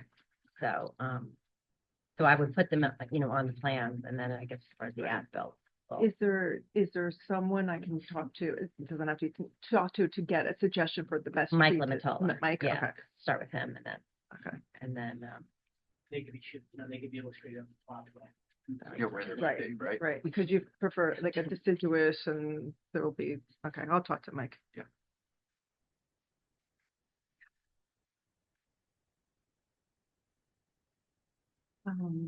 Yeah, so if I speak with Mike, and I think the best thing would be to come out to the site, because there are some trees, that's what Jenny was noting, there are some trees in the front.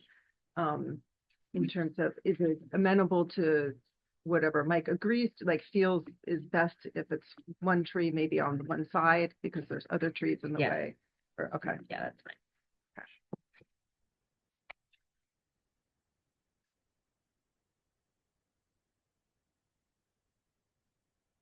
Like, anything. I mean, just. Okay. Ed, please, Joan, just a few things. In your testimony, you indicated the lot is forming through its width. Yeah. So therefore, I guess what I'm hearing in your testimony is that you're asking for some hardship relief, relative to that lot. Also, you talked about benefits versus detriments under the C2. Under the positive criteria, we talk about benefits. So, could you identify certain setting benefits that are being provided by structure that is benefiting to them? Necessarily just the property owner. So, the home, will be updated to the current standards. It will be enhanced and maintained. There are some shrubbery and some of the landscaping along the front of the house that will be removed and replaced with something that's more aesthetically pleasing to It's just kind of just old, a little tired. So I think those updates to the home, will benefit the neighbors. I think that the scale of the house is in keeping with other homes in the neighborhood. So that benefits all the other neighbors who have invested in their properties. The intent of the ordinance, typically, or context customarily, is typically that we're trying to avoid too much impact to adjacent properties, as we say, setbacks. I know you're adding a second floor addition. What is it about that addition that helps to mitigate any impact? The roof line to be performing. Yeah, so the roof line of the gable is towards the front of the towards the street. So the slope of the roof is facing that property that is on the corner. Also the placement of the rooms inside or lower use rooms. The dining room is, used on occasion. Upstairs, it's the bedroom, so it's not as though it's their kitchen or their family room. What we did do with the design is we put that family room all within the proposed, within the new required setbacks, in the middle of the home, in the rear, so that it won't impact the neighbors where those high use spaces are. And the kitchen essentially is in the center towards the back. Correct. In the center, looking through that family room and towards the back. And then to the right is where we do comply. That's where all the in and out of the house, the driveway is, the mudroom is, the access to the mudroom. And all the driveway location, all of that, curb Yes. cut, et cetera, it all remains the same. Yes, driveway stays the same. Okay. All right. Board members.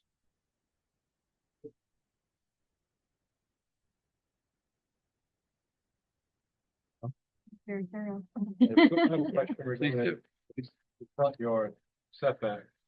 It's currently 34.5 round. It's gonna finish out at 33 versus 31.5 round. When you look at the elevation, that's already fairly significantly, difficult to deal with when 40 is required. And then, the front elevation shows a 2-story front portico. It has, it's not open, it's enclosed on both sides. So, when you look at it coming in the street, it's fairly substantial. And I think it's a big ask. I do want to note that the wall of that, it's the 1.5 story front entrance is 34.3. So it's really to that bottom step that we're measuring that 31.3. We were conservative in terms of estimating the grade because we have not engaged the civil engineer. I do think that along the path, there's the opportunity to take a step and put a step in the path and take one step out and reduce that by 10 inches. If the board felt that was more appropriate. This is the front entrance? Yeah, the front entrance. So the grade can help you lose maybe a foot. Correct. Because you may pick up the grade on the walkway and eliminate a step. Yeah. My point was, it is essentially almost, it's a 2-story, 2.5 story almost, 2-story front entrance portico. It's not open, and it just seems kind of. Not quite 2 stories because it's just, there's a transom window over the door. It's really, I would call it 1.5 stories, and you did open the sides with some cutouts on that side of the opening. You're proposing brick there. Yes, it is brick. And that's all brick. Yeah. And how does it compare with the adjacent setbacks from the adjacent houses? I don't have I was only able to measure in Google, and it measures to the road, not to the property line. Right. So I don't have the property line for those adjacent properties, but it is about, it looks like the existing houses are all give or take in that same area, and then have the front stoop. So my guess is the adjacent houses, their front stoops also go into that 40, if I had to, bet on it, that they're also going into that, but I don't have precise numbers for that. And that house to the right is, starts to curve there, so. Correct. There's more to the front here. Looks like there's. There are a lot of trees too along the property line closest to Hillside. So when you're entering into the street, that those trees do hide the existing house currently. And none of those need to come down for. Not in that front corner, no.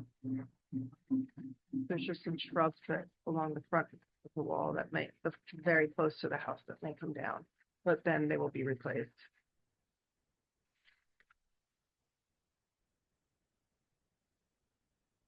John, are you questioning that? Perhaps that's a little lower Well, again, redesign. I'm looking at the foundation plan and it's a little wider probably now, Mary. It's a little bit wider. Wider and then, it has the 1.5 story.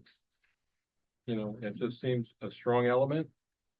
And it's really impactful to the setback that is already under a requirement. So I just feel like not as it relates to the two side yards, they are what they are, and you're not exacerbating.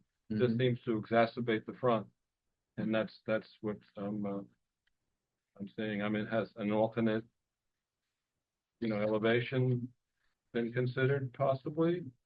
Just reduce that.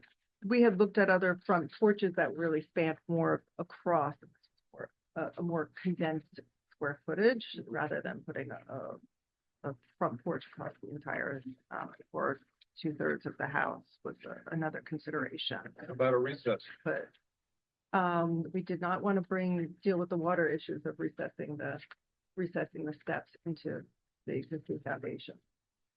So we did recess the steps into the front porch, but we didn't want to start recessing the outside above the existing basement space.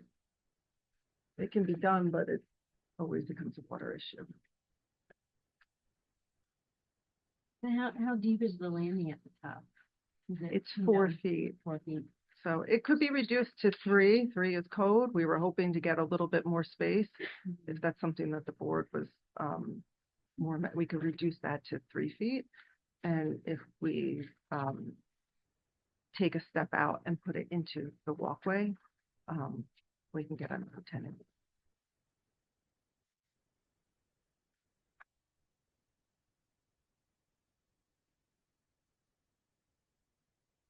I mean, it's the aesthetic of it is nice. I like it. I think taking it, there's other ways you can do it, obviously, but it is a nice feature of the front elevation. Yeah, I think that with the stucco and the brick, that this is more in keeping with that style of home rather than an open porch.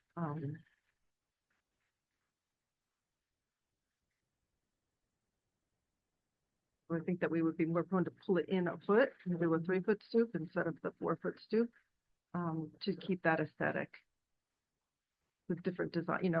I understand the massing, but there's that stucco feel, that having that enclosure, it kind of helps tell that story of the aesthetic.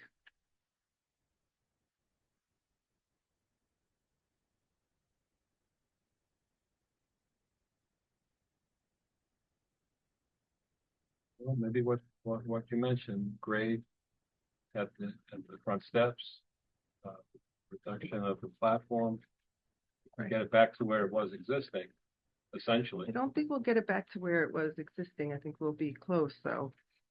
Right now let me just double check that. The front is 33.5. We add, Close, Mary. 32. We probably could get it to 33.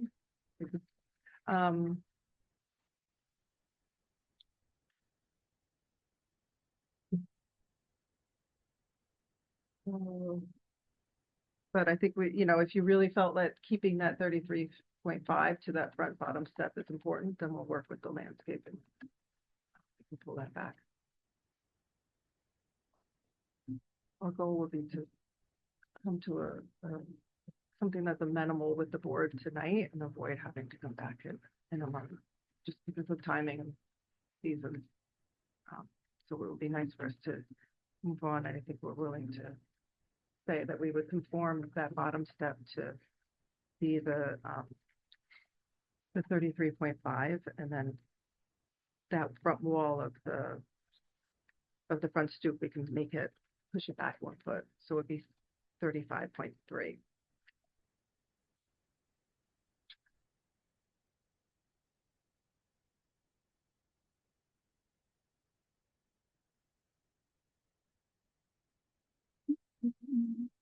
Yep.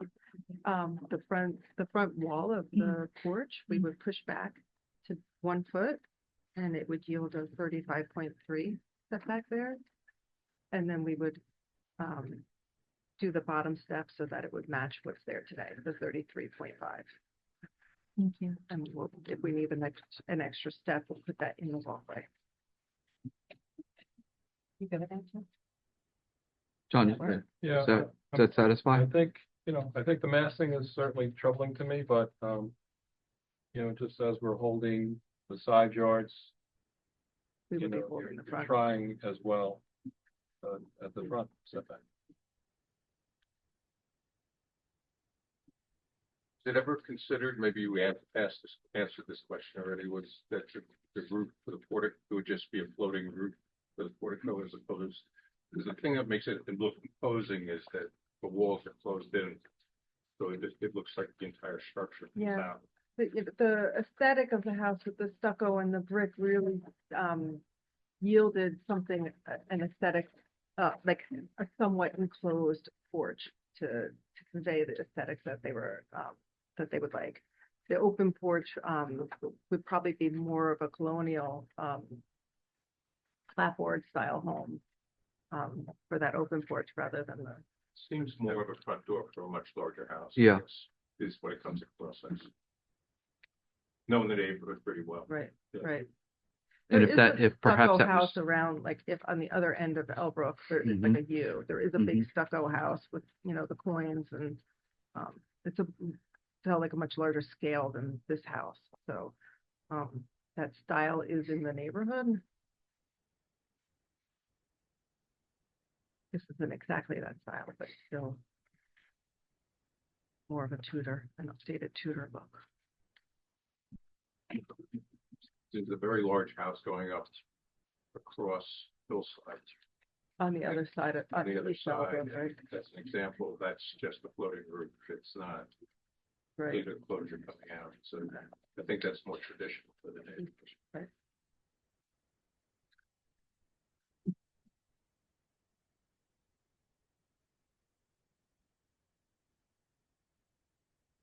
If you look at SK 13, and again, I'm getting stuck on the mapping piece of it, but if you're coming out of Elbrook and you'll be looking to the right, you're gonna see a lot of house at that point. It's a full 2.5 story, and then the front porch. And so There is heavy landscaping there, so it's not gonna be as barren as what our renderings show. Our renderings really don't show the trees, but if you look at the, when coming out of the street, coming into Elbrook off of Hillside, yes, coming out of Elbrook. as you're leaving, Yeah. if you leave. So the elevation that you show on SK 13, it's a lot of house. Again, what is the ranch on to the right, to the house to the right, and the setback being quite. Well, with the grade, we have the lower garage level, which contributes to that. We did add some additional roof lines to break that up, so it wasn't a clear, flat roof all the way up. We've also taken that roof line and dropped the roof line over the bedrooms down, so we haven't built, so that it looks more of 2.5 stories rather than a full 3 stories. Right. And we are not building out that entire footprint on the second floor there. So you'll see on the second floor plan that we, pulled those bedrooms in, and it's on SK, I think it is. You can see that that bedroom and bathroom, are pulled in from the front to it. Right. So we did not build out the entire front to back on that side for that reason, to start to break down the scale. But it is a 4,400 square foot house. It is, the property can yield a 7,000 square foot home. So this is not out of scale for what the ordinance allows for the property. We could go straight back, but I also don't think that would be an aesthetically pleasing look. They really want a colonial with a second floor. Having that also limits the footprint and the impervious coverage. We start going back, we start ripping out more trees and shrubs. And you're going to have more of a view if we were, from that angle, if we were to go straight back. Because we kept that addition out the back in the middle. It could be off to the right and we could keep going back. But we felt that this was more aesthetically pleasing. Yeah, listen, I think your plan's lovely. I'm just a little, I look at that front and the setback as being a lot of massing in an area that needs a variance, with an existing situation that's already undersized. So that's the only thing I'm really looking at. Yeah. Mayor, I have to admit, when I first looked at the plans, everything on here, to John's point, I thought everything was great. Except I did see that whole front portico and be a little much. Okay. Okay.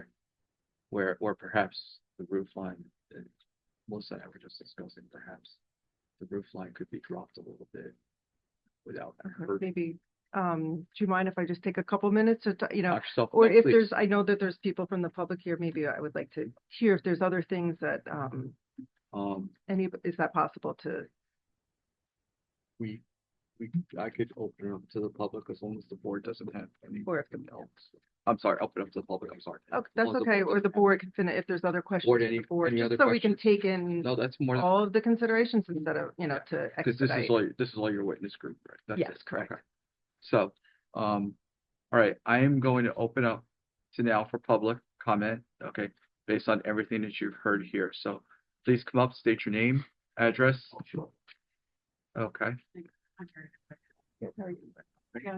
hi, I am Downhill now. excuse me, ma'am, I'm sorry. That's your name and address, please. Okay. 116 Elbrook. Okay. What's your last name, please? I'm sorry, Laura Amos. Can you spell the last name? AMOS, like famous in the cookies. 116 Elbrook Drive. Thank you. So, ma'am, assuming that you might provide commentary in addition to just questions of cross-examination of the applicant and the witness, let's swear you in, okay? If you would please raise your right hand. Do you swear or affirm the testimony you're about to provide is the truth, the whole truth, and nothing but the truth? Yeah. Okay, please proceed, ma'am. Okay, very interesting, I think, because, hey, I didn't know if the new ordinance was in place. Because we wouldn't be having a hearing to all non-conforming existing. And all the new additions fit into the 16-foot by 26 foot by 12 foot addition to near to my property actually falls within the 20-foot requirement of the setback on the side. So I think if you change that ordinance, that you should probably still send notice to possibly locals who are interested in seeing a large development. So, Okay. yeah, the ordinance is just general, it hasn't Yeah. passed yet. by the mayor. It's only, the board, It makes sense. Yeah. Okay. Things, but you shouldn't let us know that it's happening, so you can come in with a plan. If it's gonna fall in the 0.007%, I'm sorry to put that. Anyway. And the other thing is, I do have one of those scroungy little ranch houses, which I think are nice little color. And lastly, I'm also falling into the category of lively living and aging in Putney Place. So, okay, ma'am, but we're, relative to the application and what you've heard, please. So in this, one concern here is, as you were all discussing drainage, I am downhill. It's from the hill from the Northern Highland hillside hill down to Valentine Brook. It's a pretty large. And this property is just above me. We both have a non-conforming side property. Mine being the shorter, their property is to the left of the property is the non-conforming lot. And my property is that 16-foot non-conforming side to their, driveway. So, it's about, from the height that they're going to place the, backyard patio is with 5 foot higher than the property. So I think the property looks beautiful, by the way. And I think that they should be allowed to build their portico as far forward. Which, because I think will enhance it. And also, whenever you build a house on my own, the properties that exist there, you're gonna need a little bit more room for the porch, because the porch is not sufficient, as it's. Also, I agree, you don't need more trees on the right-hand side of the property. You might need a tree on the left. Okay. Yep. And then, my concern purely is that there should probably put a French drain. Because my house was flooded by overflow runoff from the property, into the basement. So they adjusted the driveway so that there was a, Belgian block filled up so that the water would stay in the driveway and not flow into. So I am really concerned about that, knowing that. Also, I'm concerned about they're building the patio much wider in the back of the yard, which would be the same distance as the existing, the new house, which would be the, right here, right? At the 4 foot line, and then it goes straight back, right? So you're gonna be at the 4 foot, 5 foot line with the new patio in the back, right? So that's gonna make that slope much narrower and much sharper. And then, so the runoff to that to my backyard is gonna be considerable. So, I don't, I guess it's a way of, what I say is you can probably put a French drain right to the storm drain at the end of the property. Not being a civil engineer, I don't want to answer that. But what I will say is that this patio, the height has not been established yet. We will work with the civil engineer. We didn't go through the whole design of the civil because we knew we had to come before the board for a variance. What I will say is that we will provide seepage pits, and it should improve what you have, because there's nothing there now, so we are going to There's actually road trees. I mean, in terms of a retention basin, they're gonna take a concrete, probably They're gonna- underneath here and put a retention Okay, basin all right, in. yeah. So it should definitely, all the gutters will be lined, so it should improve what you have now, and they don't want water either, and you're right, it's, like Highlands is, it's much higher, so that's just the area of town that's draining that way. It's draining down the hill. So ma'am, all of this comes up with, I think you heard again, what Mary just said, and the testimony that if this thing goes, if this gets voted on affirmatively, then there's all the civil engineering work that has to be done, and then it's reviewed by Mr. Greenland's office for acceptance and conformity. Correct. Okay, Michael, I know that's our normal My method, concern. but Right now, even with the hardscape that they have in the back, there's free flowing water going. So, and more hardscape back when we create more water. And all of us have a drainage problem. So the property next to me actually collects most of the water from your property going down, because my property is unimproved. Back we had it was in 1960. And so the water just kind of flows across and goes into the next person's property. I mean, the board does take water runoff seriously. Yeah. Very seriously. And, these are things that we get with Mr. Greenland's office to make sure that all of this in the plans will conform. And if things need to be, we have the applicants, Mary's Yes, been we before us do multiple have times. a proposal, Okay. standing proposal with the civil engineer, so as soon as we confirm the footprint of the building, it will go to them, and they will do the full calculations as to what all the water runoff is and how big the tank needs to be for the detention basin. Okay, so you're putting And- in a tank. Yeah. The goal is, I don't know yet, but Mr. Vreeland will also review Yes. that, so it's not just us saying this is what we're gonna do, it will be reviewed by the town, Right. which helps protect you as a resident next door, that we hired a legitimate, we are, but it just double checks, Right. there's checks and balances in the system. Right. For that reason. Right. Yes, this board does take it very seriously. Yeah, I heard you Okay. discussing it, Uh, yeah. Michael, I don't know if you want to if you want to comment Yeah, on any so- of that, please. So, there's a section in the code regarding soil movements that requires a stormwater management system designed and installed by professional engineers.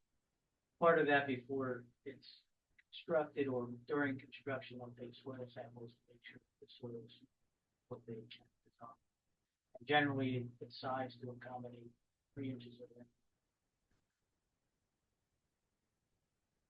When I understand, given the location of your property, topography, the applicant is okay, we'll make sure that any downspouts on, at a minimum, on that side of the downstream property. Yeah, that was my other concern. I think it's beautiful. And, the people that lived there before were on in 5 or partners and for galleries, so it's very aesthetic. So if you want to keep as much as possible. we're happy with that. Backyard, yes, that's All right. right. Thank you. Thank you. Thank you. Thank you. Sir, please. My name's Jim Lewis. I live at 123 over, directly across the street. Haven't met the Kims yet, so welcome to the neighborhood. All right, sure it's gonna be a beautiful home. My concern is- Mr. Lewis, Mr. Lewis. Sir, One more. counsel, we're going to swear you in if. Oh, I'm sorry. Okay, that's okay. We've got to swear you in, sir. So would you raise your right hand, Mr. Lewis, please? Do you swear or affirm the testimony you're about to provide will be the truth, the whole truth, and nothing but the truth? Yes. Thank you, sir. My concern is primarily what was expressed by Board Member Dallo, the front. I live directly across the street. I heard about how it's gonna look coming in, going out of El Borough. Well, I come out of my house and look at this. The current structure right now is a lot of landscaping in front, it's recessed back, and it's a greenhouse. I almost don't see it when I come out of my house. This is gonna be a stark difference. And they're asking for an additional variance that's already pre-conditioned. I don't understand why they can't go back a little further. I mean, you have tried to address about maybe some landscaping in the front to kind of buffer it a little bit. But I have a concern on how moving it even closer to the street is gonna change the whole dynamic. Not just of my view, but the rest of the neighborhood as well. And that's my primary concern. I don't understand why they really need an additional, go even further towards the front. Is it just the stoop that's coming up? My concern is that if the whole structure, and that's what I'm hearing, with the portico and everything, is actually gonna appear to be much closer to the street than it is already exists. It's my understanding, and correct me if I'm wrong, the foundation remains. It's only relative to the portico. But the appearance of it is going to be much larger and much closer. It's gonna be much more imposing if you give it additional. There will be a cover, yeah, there will be a mat, there yeah, will be a and covered it's taller. portico. Yeah, So what we're proposing, we were gonna come out, have a 4-foot stoop. We're announcing that we'll cut that back to 3 feet and we'll keep, the town measured front yard setback to the bottom there. Right, so right now it's at 34, and that goes from the property line to the bottom stair, correct? It's actually at 33 and a half. It's at 33 and a half. I'm Yeah, no, sorry. no. Yeah, 33 there. Yeah. You want to come 1 foot forward off of that. We're gonna actually, Okay. we've That's agreed same. to keep that Keep it. 33.5. So the actual building itself, is that going to remain where it currently is? The footprint of the building remains where it So is. the actual structure itself will not move towards the street any closer. I think, let me Could we, just show could you. we reaffirm that, please? This wall here is the front wall of the existing house. Okay. And there is a stoop here. Right. We are bringing this stoop out right now because we have a landing and then there's the wall. So it's coming, the wall is about a foot. So we're coming out with a little footprint here that is 6 feet wide by 16 wide, by 16. Gonna reduce this to 5 feet, and reduce the trike count. Supposedly you got here. We're gonna take this out too. Gonna take this out and we're gonna pull this back. But so that way, this bottom step will be the 33.5, like it is today. Right now, it's an open porch. We're proposing Yes. a closed porch because it's the north side, so it tends to get icy. And also packages people coming to the house. No, I understand that. And as far as you mentioned the front, that the people who were there previously, this woman had an obsession with her landscape. She was out every day pruning, weeding. So I don't know, I kind of take a little offense to you saying that, and it didn't look so Maybe it good. was- I, No, the backyard is beautiful. I think I'm referring. to oh, no, some the of backyard is beautiful, but The, just if you look at some of the shrubbery that's up close to the house. I just want to do her It looks the honor of all her yeah. work for the last 30 years that I've been there. No, you can tell that they took very good All care right, of it. so that was my concern. It's really expressed by Mr. Dallow about how it's going to look, and it's going to be so imposing. And what can we do to kind of subdue that a little bit as I walk out of my house and the houses around me as well. Well, again, the structure's going, to 2 levels. Yeah. Okay, and again, just for clarity, further clarity, the front foundation being part of the home is remaining there. That's remaining same. Okay, it's only what you've been hearing is part of the discussion, or you heard the board, throw some concerns there. Okay? All right, Oh, just out of curiosity, this is a hardship application. What's the hardship? There's a narrowness to the The lot. narrowness of the narrowness. lot, that's what I thought it meant. Okay. and the fact that it's existing, and all the work, with the exception of what we just discussed, in the portico area, everything else is towards the back. The sides are remaining. There's Right. plenty of room in the back. All right, thank you, sir. Okay, members of the public, sir, please. Thank you. Good evening, everyone. My name is Lawrence Friedman. Mr. Friedman, would you please provide an address and then we'll swear you in? Your address. Mr. Freeman, sir. spell your last name, please, and your address. and then your swear. FRIEDMAN. The address is 397 Hillside. Would you please raise your right hand, Mr. Friedman? Do you swear or affirm the testimony you're about to provide will be the truth, the whole truth, and nothing but the truth? Thank you. Thank you. Please proceed, sir. First of all, to my new neighbors, welcome to the neighborhood. Pleasure to meet you. Although I hope to meet you at a picnic or something, not at a sitting. This is a little Then exciting. stilted, but we'll get over that. I was pleased to confirm that the narrow barrier that separates us, we're kind of top of the street. The street moves on a gentle slope. And there are, Sir, if I may just interrupt you, I apologize for interrupting you. You are the corner home? yes. Okay, okay, just so everybody understands. Go ahead, Okay, please. so Thank you. back then. Thank you. So we're the corner home. And there's a long line there. And that, where there's a lot of shrubbery, bushes, trees. Some of the trees, we might need a survey to find out which tree is mine and which tree is yours. But I was pleased to hear, just want to confirm that I heard it properly, that the extensive vegetation that exists between your property line and ours will remain. And that there's an intention to have this pleasant park-like setting with evergreens and other plants, and that will remain. That's part of the plan, right? Okay, that's, just wanted to confirm that. And as you heard, again, Mary reconfirmed, there was only one tree that you were planning to take down, and Mike. And that is somewhere deeper into the property, Deeper into the farther. property behind the home. Yeah, I'm talking about. Just again, for clarity. Yeah. So we don't have to move the tree. We pull down. The tree Jenny, here. yeah, she wants to try to keep it, so. We didn't know about it, but recently I visited the house actually. So like last week. I found out this beautiful cherry blossom, which I never wanted to have. If it allows me to keep it, I will keep it. If we have to make the patio back patio smaller or a little bit indented, I don't mind that either. I do not want to keep that tree down. Really, that's a beautiful house, and you can see that tree from the hillside too. Really know that. We have a wonderful view of your yard. More of it than you do. It is, it's wonderful. I don't know if anybody went to it. It's like a park. Yeah. Yeah.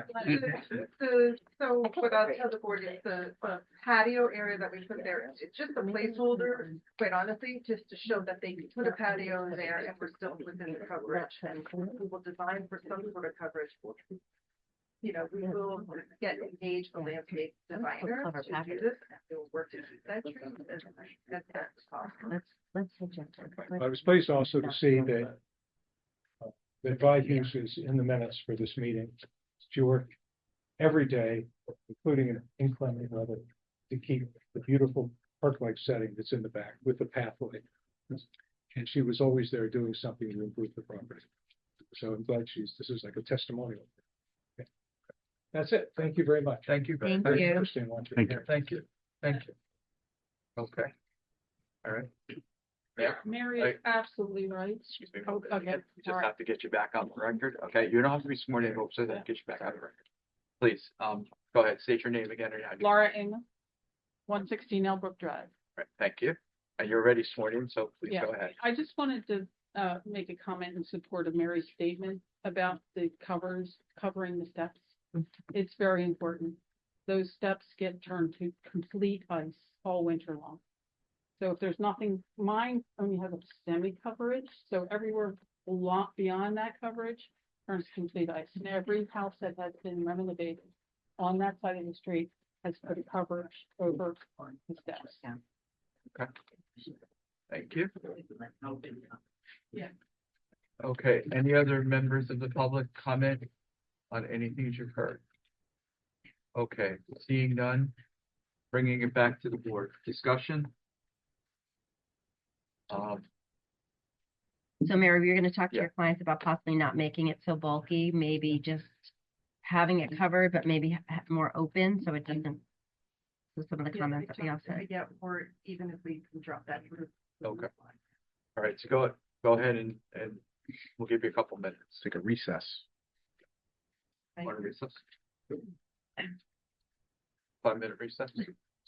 All right, we're gonna, Mary, sorry for interrupting. We're gonna take a 5-minute recess. Thank All you. right. Okay, thank you.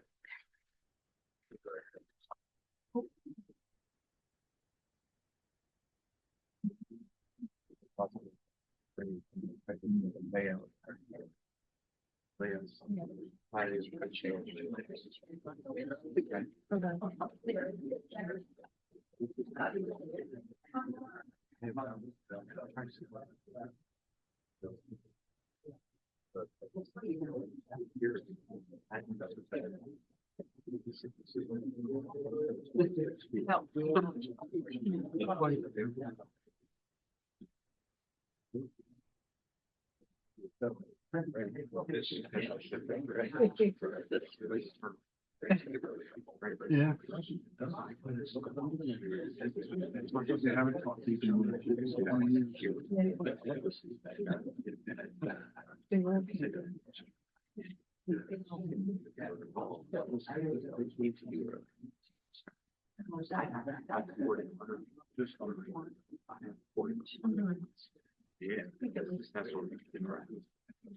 My parents not on it. If you do that, yeah, that's what your area's going to be.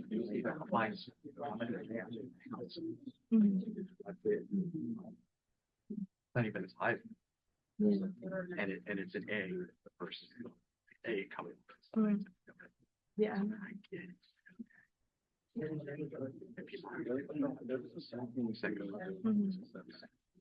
So again, we look at it when I open up the list.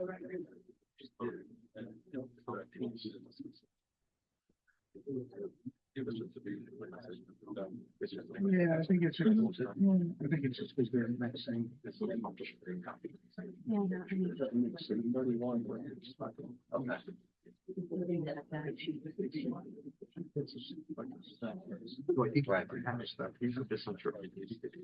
Two steps.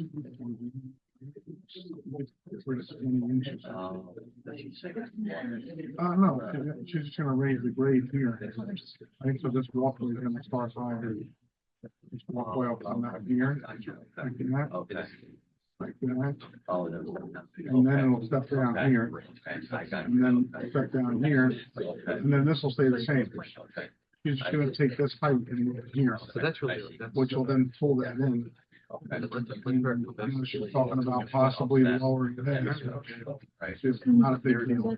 And then, well, she's gonna take 2 steps here, which she'll put a step. Yeah. And it'll pull that into here. Yeah, okay.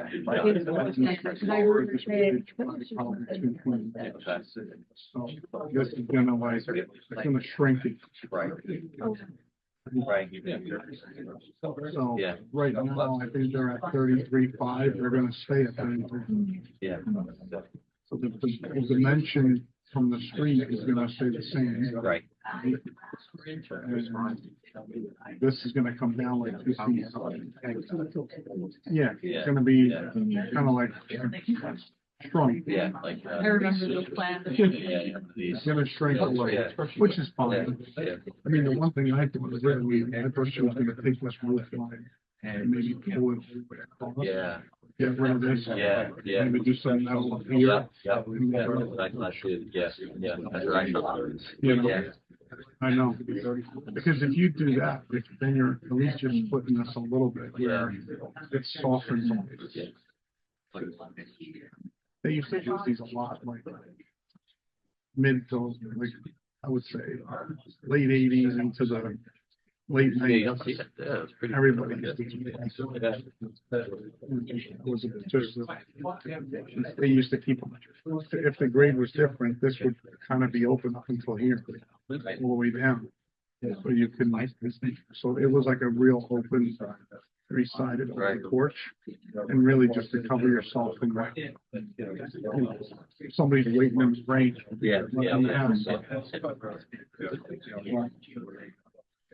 You could solve some. Probably make it. I have nothing to say.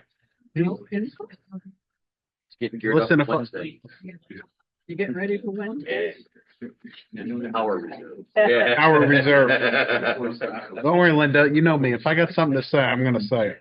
Okay.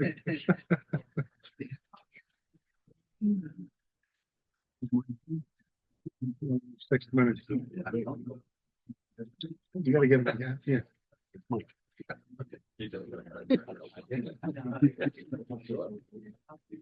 You have to script everything. Okay. Mary, just all in favor? 45. Yeah, gotta watch the teleprompter. Can we do that? Hey, listen, we got through the last 4 years with the Yeah. teleprompter. That's Yago. Tom DeGaga.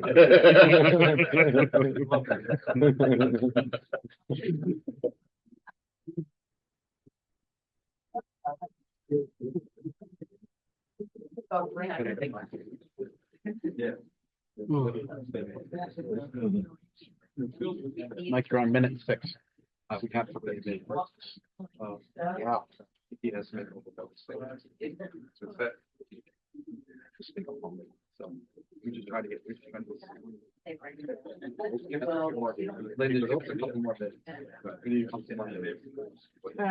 All right. Did you sign the resolution? All that's fine. Yeah, everything. Yeah, I don't think you'll do that. I want to. If people want to vote. I've been talking to people since 6:30 this morning. I started a half hour before. Yeah. I didn't even, I literally left the baseball game and came straight here. I didn't make dinner. Yeah, Jules had softball. Yeah. And track. So I went to this track. Now you're running the marathon. Yeah. Yeah. Track. We basically. And we got the same type of, welcoming from, Ridgewood, which we really haven't. Early. Yeah.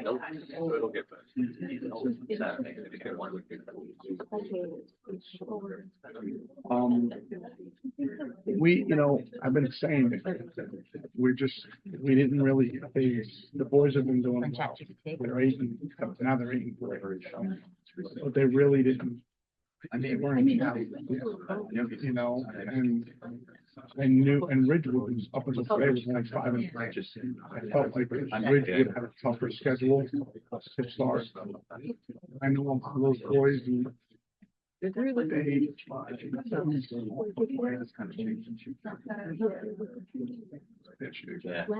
that's what we're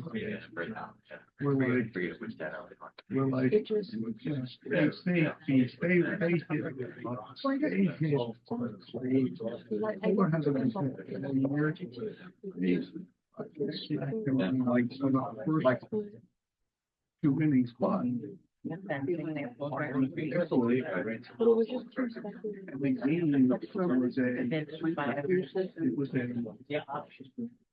you know, one game. So we have 2 outs. Oh, this one. Unfortunately, we have the first base. Right here. Can't catch it. You will not then. What happened? Yeah, Bases that's loaded. what Larry was saying We too. change our picture. They're in the plans. The kid was just going. No, I know, but He gets a ground ball to the shortstop. He throws That's the not a ball. volleyball was too. We're fired. You can't do anything. I thought they were that- that's what I did. Some runs scored. But that's- Next kid walks. No, no, this is like- I'm gonna bring it back now. But it's like, I don't get what it is. like, when you speculative, if you're like, oh, we should make it smaller and you guys vote in. You give them extra. All right, I'm gonna bring it back.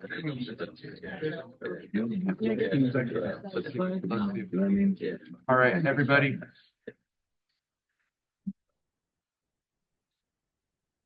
I don't think he's picked the ball. Okay, I'm not even talking about it. It was one. all right.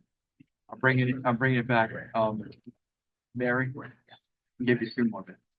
Thank you very much. Thank you. So I would like to propose the following amendments to the drawings that are before you. In speaking with the Kims, the front covered roof, right now it's 6 feet off of the existing foundation. We can reduce that to 3'9". And then we would maintain the steps off of there to be the existing 33.5. We can drop the roof 2 feet. So that the height of that roof, I know height was one of the concerns, we can drop that roof 2 feet.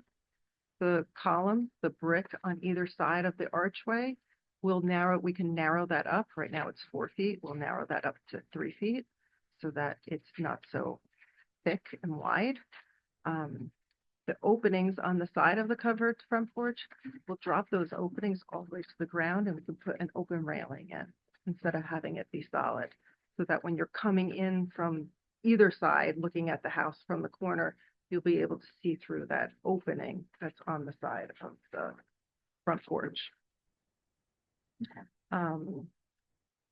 And one other thing we did want to note, there is a tree, just so it's clear to everybody, there is a tree up close to the house. There's a tall evergreen tree at the corner of the house and the current wires run through it, the electrical lines run through it. That tree we would like to take down, but we can replace it with something maybe closer, a shade tree onto the street. Or it will be replaced, but something further from, it's really up against the house. Right. You can see it on SK 14. It's actually the top right. When you look at it from the rear of the house, you can see it. It's kind of right in front of the garage. All right. Yes, the one. Yeah, that one. I see it here. Up in the upper right hand corner. All right. Okay. All right. So that is, but in the back, we would like to try to save that Like tree, try to and save we that will big reconfigure the patio area to save that tree.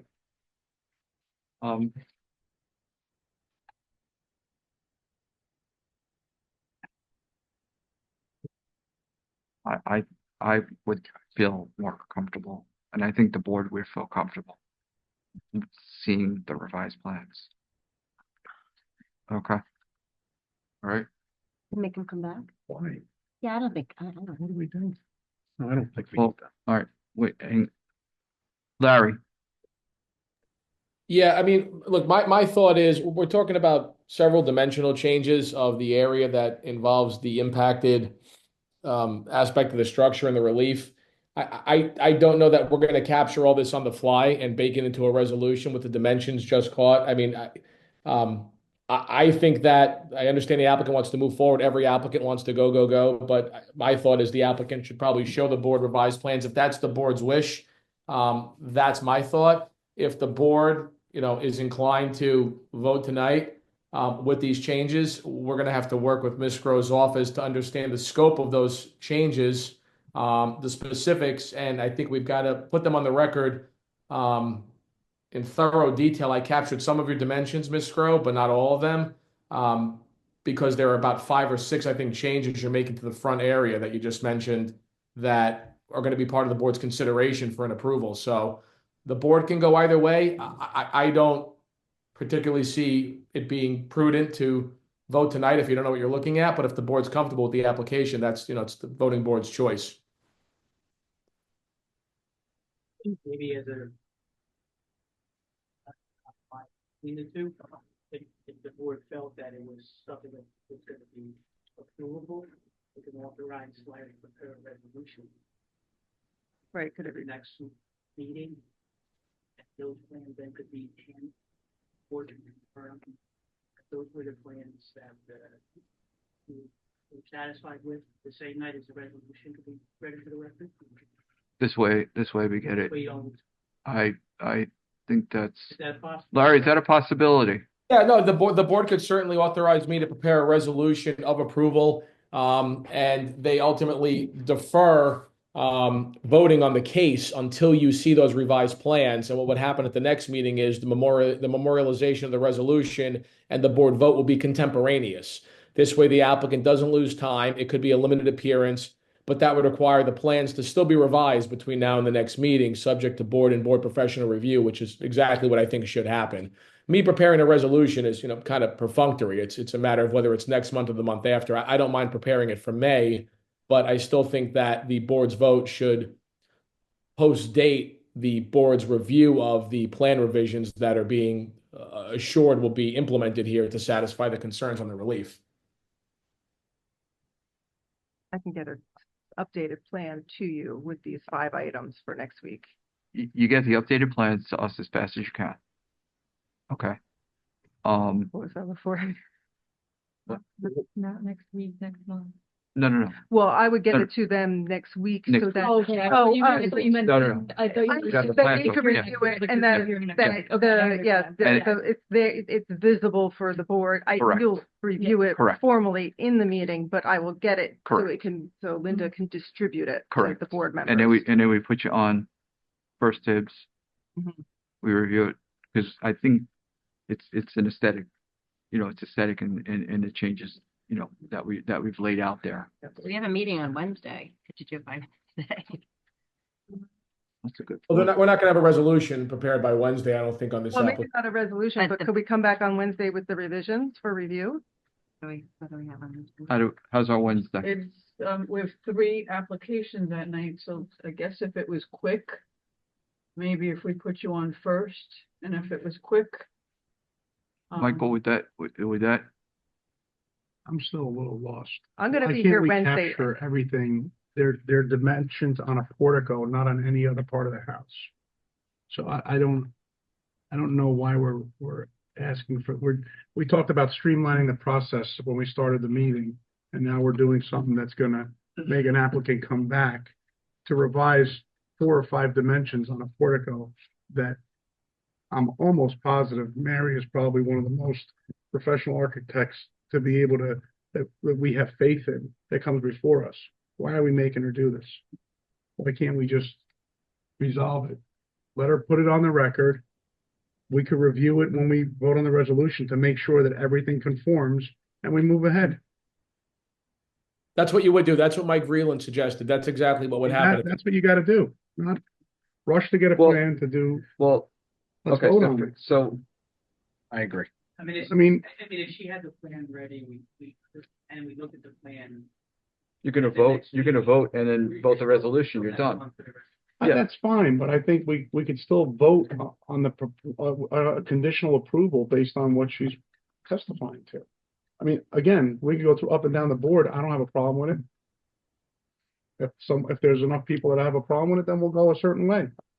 But to sit here and say that the board wants to see a set of drawings when we don't even deliberate about it is not really fair either. Well, isn't that what we're doing? So we'll vote on it contingent on what it looks like, and we'll see it in the meanwhile. And if we don't like it, and Well, Larry, can we do you that? don't have to pass a resolution. Okay, then, and then that's the way it doesn't get approved by not passing the resolution?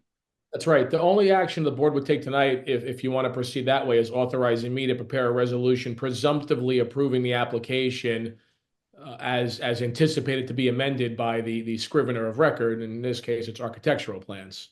So it would all happen at the next meeting. That's when the vote would occur. If the board looks at it, there's no promises. The board gets a mulligan. The board can say this is not consistent with what we thought we were approving. And a board member can certainly vote no as you go up and down. That's when the motion to vote would be at the next meeting. And again, it will be contemporaneous with adoption of the resolution. So it's a favor, make no mistake. This is an accommodation to the applicant to save them time so that everything happens to finality at the next meeting when a resolution will be adopted, even if there was a verbal vote tonight. The board's pleasure is to see revised plans, which I think is reasonable, notwithstanding the credibility of the witness tonight. You would authorize me to prepare a resolution, which the applicant loses no time in that process. So it covers everybody. My interest is covering the board, and the board is covered in that endeavor. Comments on the board? What we'll do. Then I think then council, I think that's what we're gonna do. If it makes a difference, I will be here Wednesday for a different applicant. So I'm gonna be here anyway, so thank you for. I will be, so I can bring, I can't bring I don't think I will be able the renderings, but I could bring an update if it makes a difference to the board to have that on Wednesday. I will make sure I get it documented. I mean, I think that would be beneficial to you, because if we say, no, we don't like it, then you like can. it. I don't want to find out a month from Okay. now. I'd rather find out on Wednesday. I mean, Larry, are we, I just want to put the board in any kind of position here where we're doing things out of line or et cetera, et cetera. Well, if we look at it Wednesday, that means that Ms. Sgro's got to go on the record. We have to mark an exhibit on this application. So this application will have to continue Wednesday. So there might be no use to hurrying it for Wednesday because, again, there's nothing happening until the resolution's adopted and the board votes. So bringing something Wednesday means this application continues Wednesday, and you get a May resolution either way. Ms. Sgro doesn't need to hurry the plans in the next 48 hours. It doesn't advance any timeline, as I see it. Mathematically, it changes nothing. So I would simply resubmit, and at the May meeting, the board can review for consistency and vote. You can be here. You don't even need to testify at that meeting, presuming everything is in accord with what the board thinks they're hearing tonight and what they're going to see on paper ultimately. That's probably the more efficient route for you and your client, I would think. But if Mary can come in with some type of rendering for us on Wednesday night. Then they would have to go on the record on this application, offer continued testimony, would have to be reopened to the public, and everything. It would be a continuation of the application on Wednesday night in that case with an exhibit.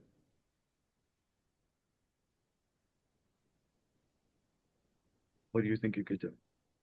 I would feel more comfortable having it visually seen by everybody in case, I don't want to find out in May that maybe it doesn't meet the expectations of what the board is looking for.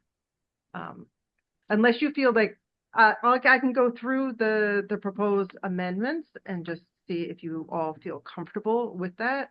The proposed would be, the stoop would be 3'9" instead of 6'0".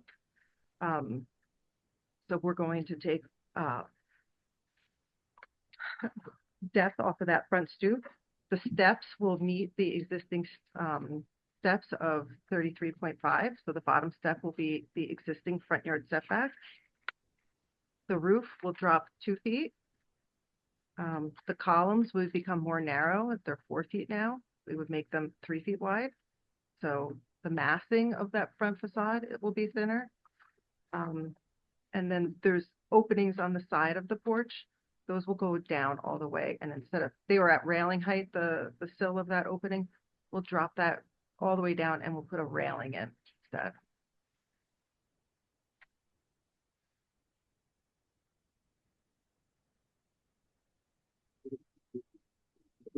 I think we need to see something. Okay. Personally, I mean, 2 feet, is that So below we'll have the gutter something for- line? Is it still above the gutter line? It's still above the gutter line. I don't want to expose that gutter line because it's gonna be ugly. Okay. But, you know, there's just, it's the aesthetic of, we need to break that gutter line for the massing of the house. So to your point, probably makes sense for everybody to see it. I think we need to see it. Yeah. That's how I feel. I think we need to see it. Okay. Board members, I'm willing to listen. Okay, So we'll review it Wednesday. Well, I'll have something for Wednesday. you'll have something for Wednesday. So then we'll So- do a continuation So we're of doing this continuation. for Wednesday. Okay, That's fair. all right. All right, Linda, we'll adjust the agenda. Okay, Yes. please. Mhm. Okay, and that's what we're doing. All right. Okay, so again, you're agreeing to a continuation to the next meeting. Members of the public who are here for this for tonight, we're going to continue it Wednesday night. Okay, same time, 7 o'clock.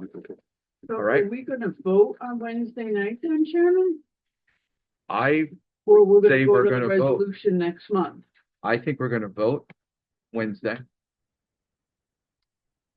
Provided everybody's accepting it, and then we do the it just follows the normal process. The resolution into May. It's the time, same. The resolution into May. We're just trying to avoid you having to come back in May. Here on Wednesday? That's what we're trying to do. Yes, I'm here on Wednesday. Okay. I'm not. Who's not here and who is here? I'm You're not here. I'm not here. That's great. You're not here. So it's Andy, Melissa, and who else? I will not be here Wednesday. And But we have enough to do votes, right? Yeah. Council, you getting this? Yes, sir. Okay. All right. So you're agreeing to a continuance to Wednesday night. Members of the public, again, Wednesday night, 7 o'clock. Okay, and we're going to try and make this is the first thing on the agenda. Okay. All right. Council, am I missing anything else? No, you covered it all and you said it for the public. There's no further notice. This is the notice of the continuation of this application. It's April 23rd at 7 p.m. at Borough Hall in the council chambers. That's it, Mr. Chairman. Okay, thank you. Okay. So, fair enough? Yep. All right. All right, but we will see you Wednesday night. Okay? Yep. All right, thank you.